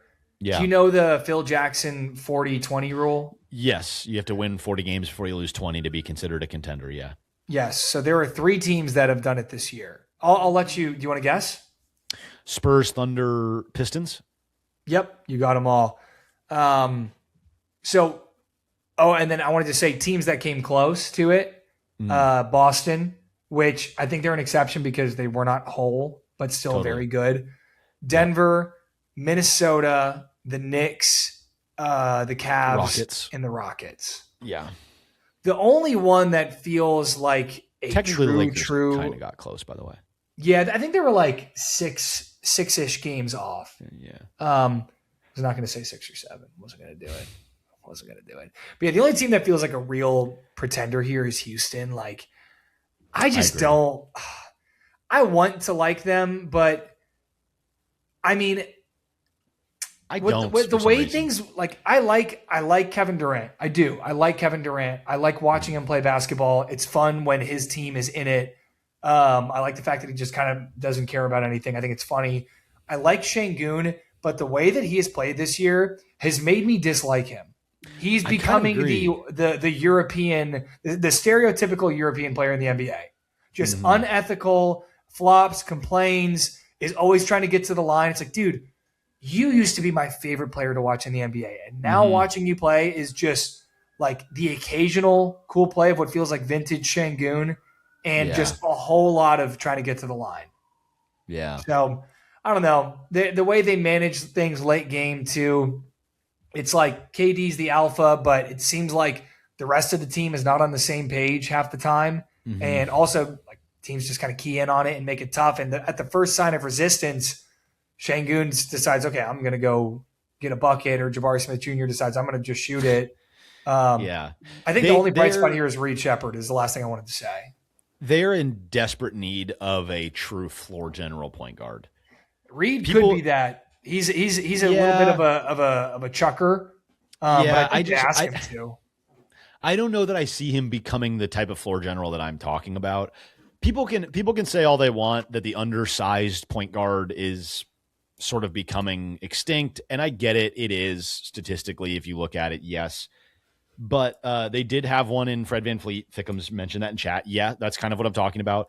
But this is what I mean. Like, the reason guys in the vein of Kyle Lowry and dudes like that have had careers in the NBA is because there is a market for teams that need sort of like a quasi on-court coach. That is, it's not nothing. And typically guys who are smaller have had to learn to be that, because when you're a smaller guy, you have to provide value in other ways.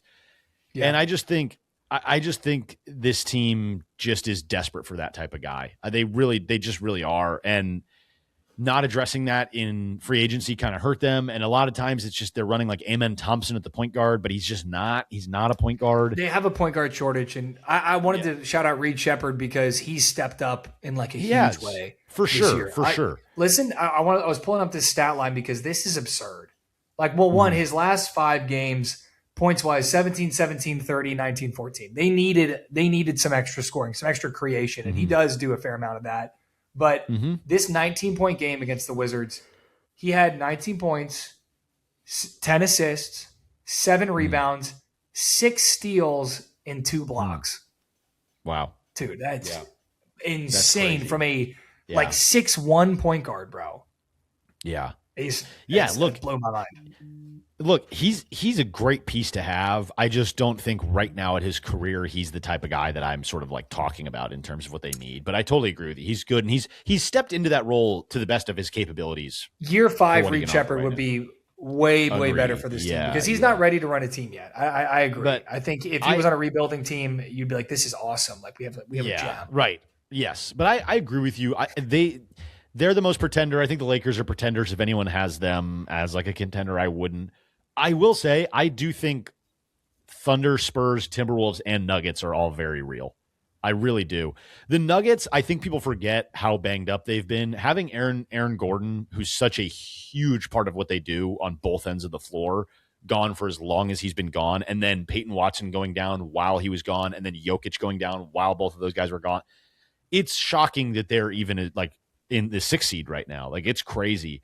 Jamal Murray having maybe the best year of his career, by the way, playing out of his ever-loving mind. And I think if they go into this playoff fully healthy, I am so fucking ready for 7 games of Oklahoma City versus Denver. They hate each other. They get both teams are very physical. Every game they've played against each other is electric. And I just think both teams fully healthy, it's such a fun matchup. I'm so high on this Denver team. They're still my favorite.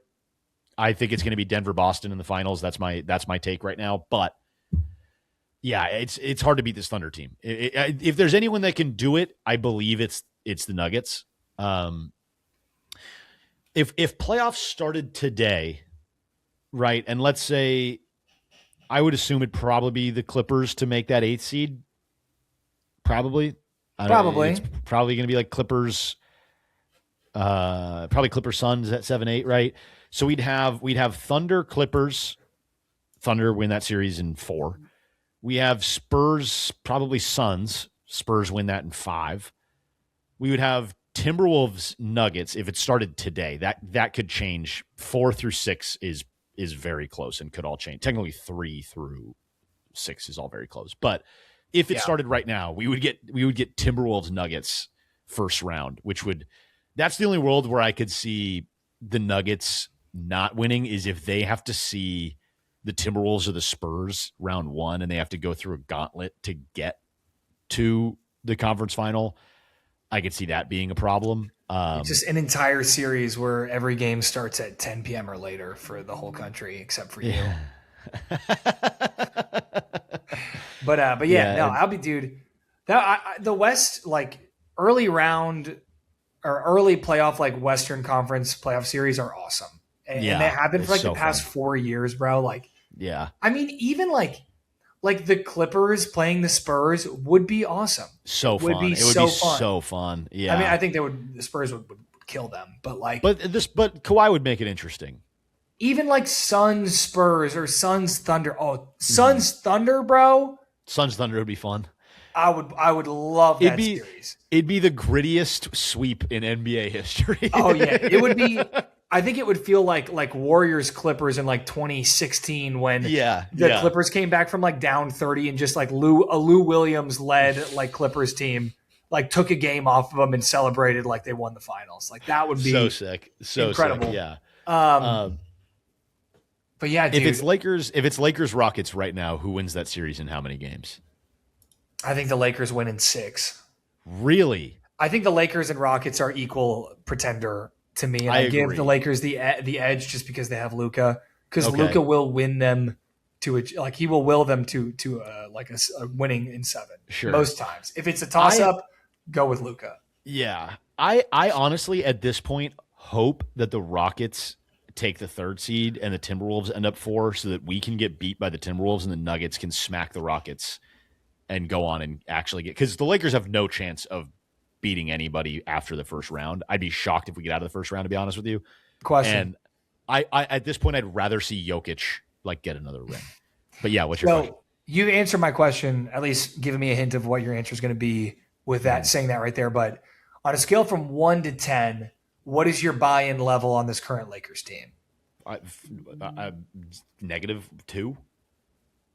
As the 5 seed in the West, you're at the gauntlet of a West. You have a better record than the Nuggets, the Warriors, and I mean, I guess Clippers, Suns are good teams. Like those are teams with high playoff hopes. Granted, have dealt with various injuries. -2. You're such a Lakers. This is Laker brain. No, you're at I'll tell you what it is. -2. Really? Like 1 I'll tell you out what of 10. it is. Give me one. Is it just a 1 then? Seriously? 1. Like you're not even at like a 4? 1. As low as it could possibly be. It's not, and I'll tell you why. It's not Lakers brain. Look, Laker brain. Let's be. It's not Laker brain. Copyright. It's not Laker brain. Trademark Slim Dookie. It's not Laker brain, and I'll tell you why. It's not because I'm like, man, we're not the best team in the league, so I'm angry. It's because this team is soft as fuck. It has nothing to do with the record. It has everything to do with this team has no hunger. There is zero desire. They're not hung at all. Marcus, they're not hung. Marcus Smart is the only guy that goes out there and plays every game like his career depends on it, and like he's trying to prove something, and that he understands that winning games takes grit and determination. And every other guy goes also out there on a 1-year deal. So yes, dude. Well, okay. Here's the crazy thing. I was talking about this the other day. It's shocking that this team is not hungry because every guy on this team is on an expiring contract. Vanderbilt is the only guy who's on I think he has 1 year left after this where he's on a $10 million contract. Ayton, I believe, is on a player option, and so is Jake LaRavia. Outside of those plays guys, hard. LaRavia plays hard. LaRavia. I like LaRavia. I actually love LaRavia and hope we bring him back. I hope we Same. bring back Marcus Smart too, just as a deeper vet guy. I think your ideal team, Marcus Smart is not playing any more than 15 minutes a game. LaRavia, Smart, and Vanderbilt, all guys who we lean on as rotation guys, would all be great as 13, 14, and 15 down the bench. They would be great as maybe not even that deep. Maybe 12, 13, 15, 14 guys. Yeah, 15 is a two-way player. Yeah, right. No, you're right. I think Marcus Smart's the deep bench vet who plays spot minutes most games. Yes. Maybe he appears, maybe he usually gets in, but doesn't play any more than 15 minutes. But in the playoffs, probably falls out of the rotation. Yeah. And honestly, same with LaRavia and Vanderbilt. I think LaRavia is a rotation guy. Vando at this point, if Vanderbilt could do anything offensively, anything, he's actually been hitting the corner 3 at good. average clip, which give has been nice. Give him minutes because that's how Sure. good he is defensively. Yes. No, and trust me, he has been. But that's what I mean. Like I'm fine with him like being involved to some capacity. But outside of these guys, there's no hunger, and it's so many dudes on expirings, and it's guys that should be wanting to prove themselves. DeAndre Ayton should be chomping at the bit to be Clint Capella. The fucking quote where he says they're trying to make me Clint Capella, brother. You're trying to make yourself Hakeem Olajuwon, and you're not. You're not that guy. You are Clint Capella. You'd be lucky to be Clint Capella. You'd be lucky. You'd be lucky to be Rockets Clint Capella with James Harden. Accept that role.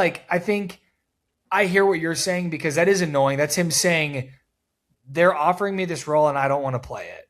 Yes. Like they want me to do these things and those aren't my strengths. I'm much more of a player than that.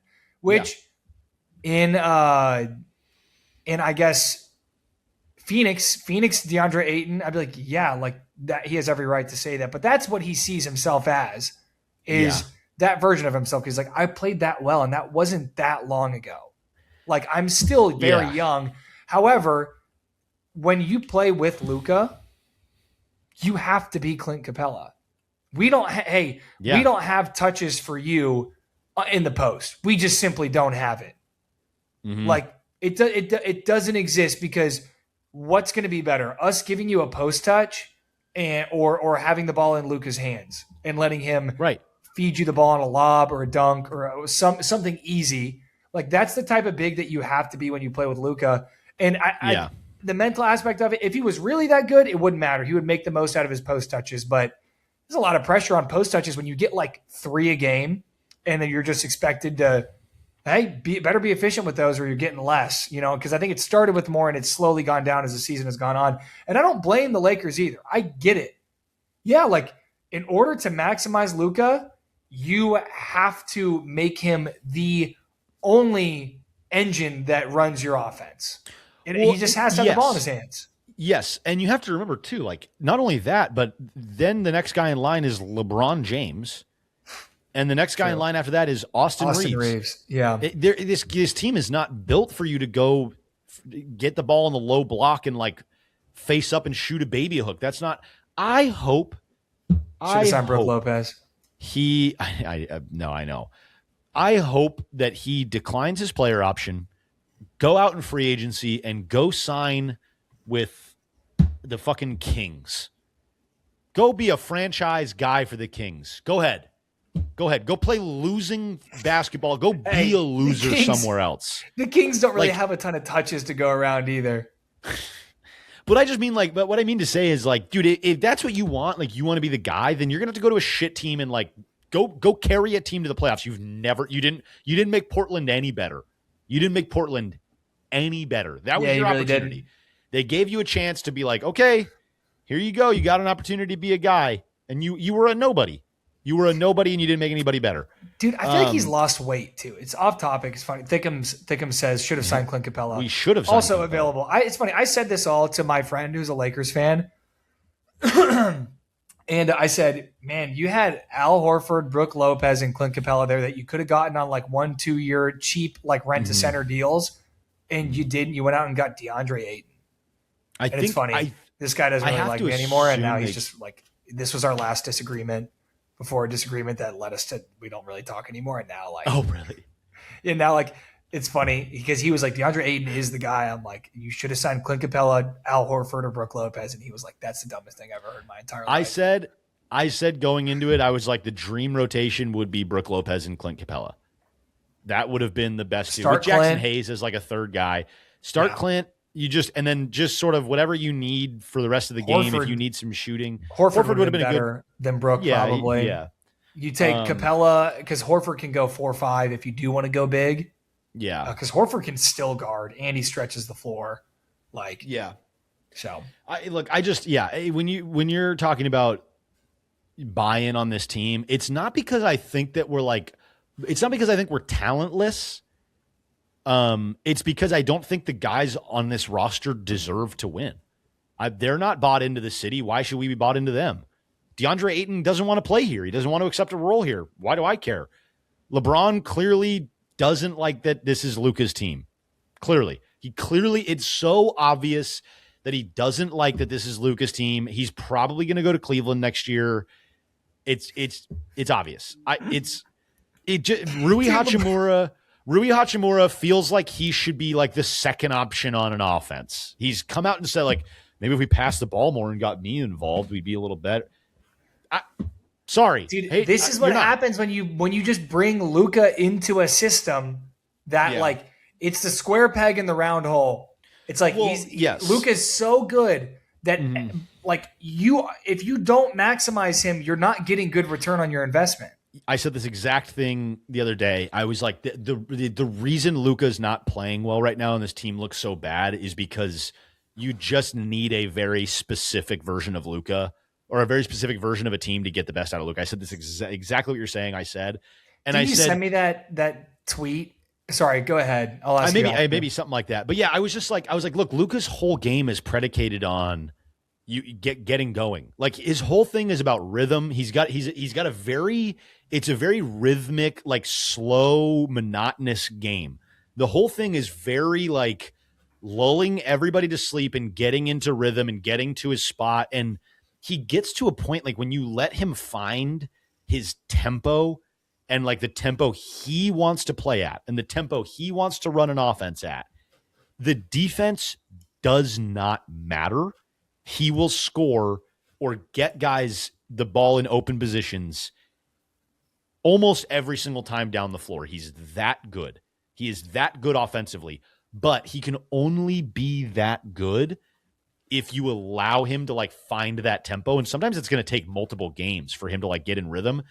And I just think right now with like, well, DeAndre Ayton needs the ball and Rui Hachimura needs a pump fake dribble drive pull up from the elbow, and LeBron needs to run the offense for 3 minutes, and Austin Reeves needs to go get his, and don't forget Jackson Hayes has to catch a lob. Like if you have all these personalities and all these guys that like they don't care about the team, they care about their performance, it's going to be hard for Luka to get there. We saw it in Dallas. They had a bunch of guys they drafted, a bunch of guys they brought in to be like, this is Luka's team. Everyone knew it when you brought him there. Your job is to support Luka and you'll win basketball games. And every single guy on that roster said, yep, you got it.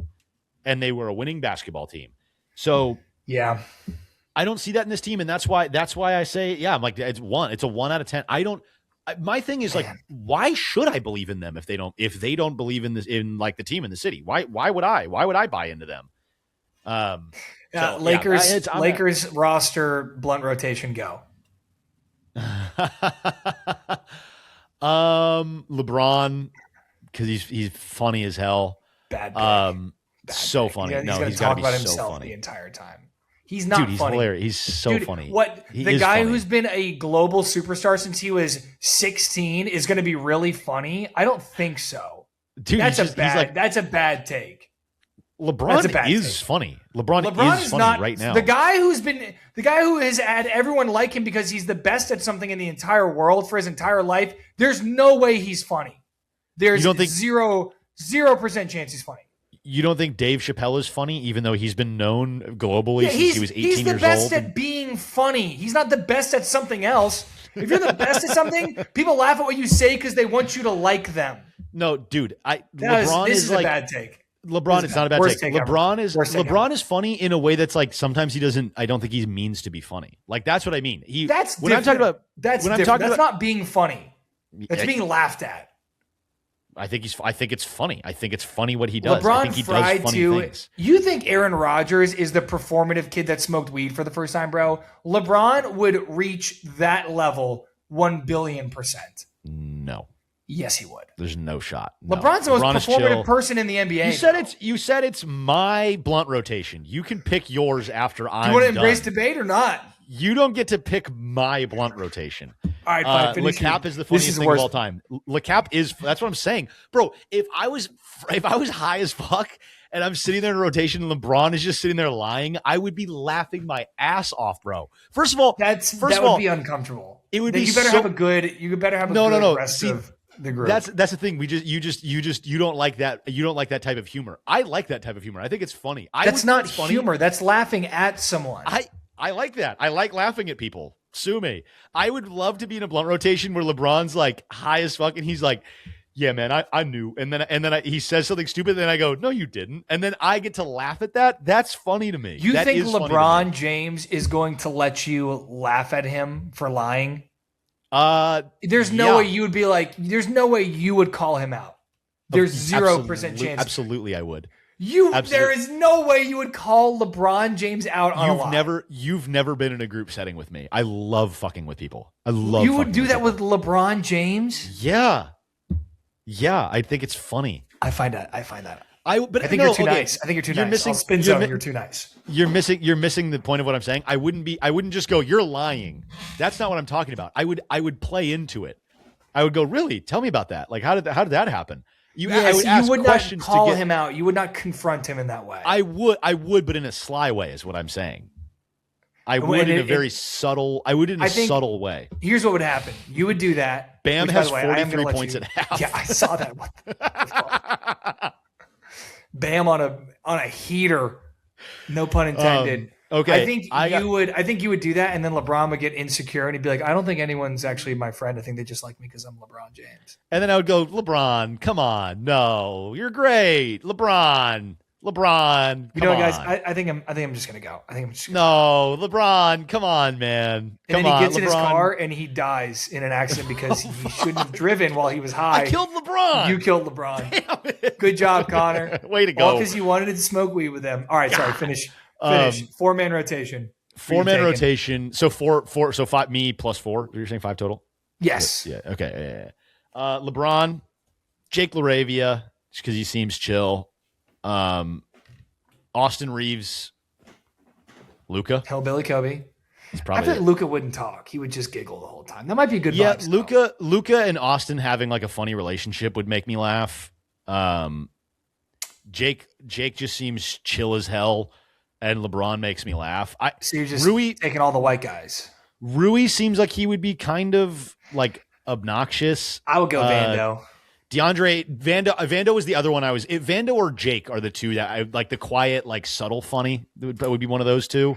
I think Vando would be a good hang. That's my wait. Yes. I'm going to go Vando because when he stood up and blocked Luka from yelling at JJ, that was a really funny move. And yes, you're right. No, Vando, you're right. Vando. You're right. Drew Timmy.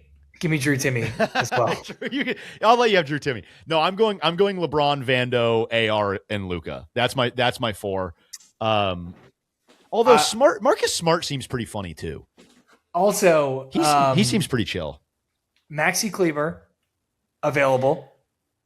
Also, Luke Kennard available. Maxi's very funny. I've watched enough like in arena Mavs content to know that Maxi's very funny. Okay, I haven't seen enough like behind the scenes of. Oh, dude! If Dorian Finney-Smith was still a Laker, that would be great. Okay, great maybe. Pick. Fuck. See, now you have me second guessing. Maybe it's actually like Marcus Smart, Maxi, AR, and Luka. I don't know. Hey, stand on it, man. Your pick is your pick. Even though LeBron is the worst pick you could possibly. I wouldn't pick Jackson Hayes. Fuck that guy. He sucks. I hate Jackson Hayes. I want him off my roster so bad. First of all, is there anything Jackson Hayes could do to redeem himself in your eyes? No, he's stupid as fuck. He's a bad person. He's stupid. He's bad at basketball. I hate him. What if he donated a lot of money to a charity of your choice? He should, and I would go, thanks, asshole. Fuck you. That's what I would say to him.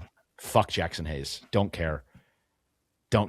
Loser. I love your sports hatreds are always just like guys who you just genuinely believe are bad people. My sports hatred is just like you said something about Mike Collins that I like one time. I think personality has so much to do with success in sports. I think people underestimate it. I really do. I really do think like that's like my pushback on like the advanced stat guy thing. I don't know. You missed that, Chad. I missed that also. That's really funny. I also missed that. That's really funny. Super penis revives LeBron. Super penis. This is so funny. If you joined this halfway through, this podcast halfway through, and you just heard super penis revives LeBron, you'd be like, what is happening? We mentioned super penis like 3 times since. I'm like, what if someone joined late and didn't hear the super penis talk? Super penis revives LeBron is awesome. Oh, that's so funny. Yeah, dude. I just, Fuck this whole Lakers roster, honestly. None of them. You're smoking with the G League team. Yeah. The South Bay Lakers. Give me Bronny. Bronny, Adu, Thero, and Kobe Buffkin. Yeah. We'll take a Give flyer. Me those guys. Chris Magnon. What team we can wrap up on this? I don't think we'll have time for a draft today. Yeah, what team in the league would have the best 4-man blunt rotation? Hold on, let me think. I know. I'm like looking at the teams right now. I'm gonna go off top. Who's Miami's the up there? You think so? I think Khalil Ware is hilarious. Okay, I think he's got to be hilarious. True. I think Norman Powell has hella stories because he's been in the league for a long time. Okay, yeah, true. I bet he's a pretty normal guy too. Just Yeah. Tyler Hero. I don't know if I'm allowed to say this word that describes him perfectly. Don't do it. I know what you're going to say. Don't do it. But I think you need one of those guys. Why? Because it's funny. I think that's my Why is that funny? Oh, that's interesting. Moving on. That's an interesting point you've made there. That's funny. Why? I take it back. You're right. I take it back. I'm standing on my initial thought. Yeah, that would be horrible. Are the Suns a funny one? Yeah, Dylan Brooks. Like Dylan Brooks. Yeah, that would be fun. Colin Gillespie. I think Colin Gillespie would panic. I don't think he's ever even thought about smoking weed in his entire life. Yeah. Nuggets. The Timberwolves. Timberwolves for sure. Anthony Edwards. Especially Ant. And they got Kyle Anderson back. Kyle Anderson has to be a part of it. I think I'm said Nuggets. I'm all in on Nuggets. Jokic, Aaron Gordon, which hanging out with Aaron Gordon in general would be hilarious, but he's got to be like perma-fried. He is. Jamal Murray would be funny. Yeah. Gooch said that Aaron Gordon brings 6 blunts unprompted. For sure. That's hilarious. Who did you say? Timberwolves? Timberwolves would be funny. Mike Conley. Nas Reed, Anthony Edwards, and Kyle Anderson. Dante DiVincenzo too. Dante DiVincenzo would be funny. Dude, we're so stupid. It's the Knicks. I thought about the Knicks. I don't know if it's obviously the Knicks. Dude, Brunson, Josh Hart, Bridges, that would be just straight clown shit. Brunson, Josh Hart, Bridges, and Cat would be so Cat might get a little touchy-feely, though. I feel like, and that's not even like a Cat is zesty thing. I feel like Cat's just really like, he's the kind of guy that like, he would hear something funny and he would grab you and just shake you on. I like that. I like guys like that. I think guys like that are fun. That would be funny. You know what? I might be in on the Knicks. Yeah, Mavs, I'm in on the Knicks. I might just get scared with the Mavs, bro. Najee Marshall, PJ Washington. Man, there's a lot of good options for this. My girlfriend asked if we could do this with the NFL, which I don't know. I don't know if I could even do that. It's hard because there's picks for the whole league. There's so many dudes in the NFL. Like there's so many guys. But yeah, if we had to go like pick for pick. I would just go Bills. That's obviously biased take, but like Pickens. Pickens would be funny. He's the funniest guy. Pickens. Who else would be funny, dude? There's a lot of funny. There's a lot. T. Higgins is a funny guy. T. Higgins is a really funny guy. He seems like a good hang too. He's like a good Stephon dude. Diggs recently cut. Stephon Diggs. Yeah, that could be kind of fun. Diggs would be funny. Maybe Scattaboo. Yeah. Scattaboo might be one of those guys that's a little too intense for weed, though. I like guys who just want to like hang and laugh. I think it would like make him normal. It might just bring him to equilibrium. I need like a big fella out there. I need like a funny big fella who's like the funniest. Deion Dawkins is funny. I could see something like that. Like a big O lineman. Yeah, a big O lineman that's like really funny would kill me. There's nothing better than like a big dude that's funny and a good hang. Man, you know who would have been awesome? Hard. There's so many. Jameis. Gooch said Jameis. He's 1-1. My girlfriend said Jameis. That's that is the 1-1. Yes. Shout out Liz, man. Yes, good Gooch. call. Wow. Jameis. Wow, look at this. This is, what do they call it? There's an effect where a woman does something and then a man does it and gets credit for it. Oh, right. Literally real time. Fart Dream Girl, Jameis. Gooch said Jameis. Winston telling the best stories, and Thickham said, "Yeah, good call, Gooch." the kaleidoscope effect or something. I don't know. Yeah, whatever. I know some woman probably came up with that. We'll figure it out and take credit for it.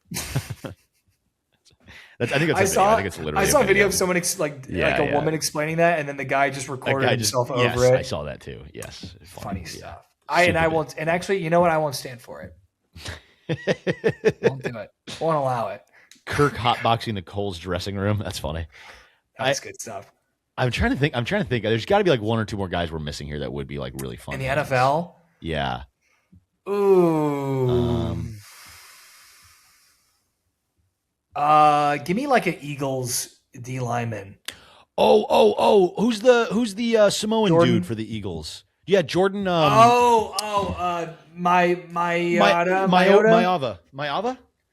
Hold up, it's gonna kill me. I got it. Christian Wilkins would be funny, but he did like a weird I think he Jordan Mailata. Jordan Mailata, that's right. Christian Wilkins did a weird booty hole thing. I think. Oh, he did do a weird booty hole thing. Yeah. Yeah. Fuck. Yeah, Jordan Mailata, Jameis Winston are probably the first two picks. Yeah. Don't read that. That chat's not true. That's your girlfriend said Nick literally told the same story in the same group seconds after me in the same words a few days ago. She didn't tell it right. She didn't tell it right. Why? Didn't do it she's justice. A woman? No, because she's bad at telling stories. That's why. No, I'm just kidding. Wow. That's a joke. She's not bad at telling stories. Wow. Fucked up, man. That's really. She didn't tell it good enough, and I wanted to make sure because it didn't get a good response, and so I was like, well, I guess I said, well, it was kind of like this actually, and the punchline was the same, but I provided more details, and then it still didn't get a good reaction, so maybe it just wasn't funny. All right, it's a great show, everyone. Gotta wrap this Justin thing Herbert. up. Justin Herbert would be funny. Herbert.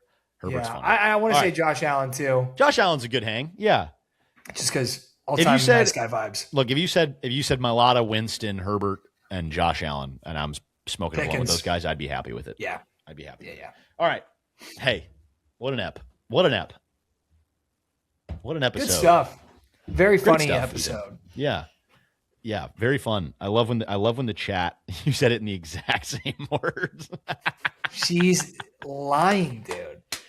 Get his ass, Liz. She said get his bitch, ass. Dude. Liz loves saying bitch. That is her favorite word. Good.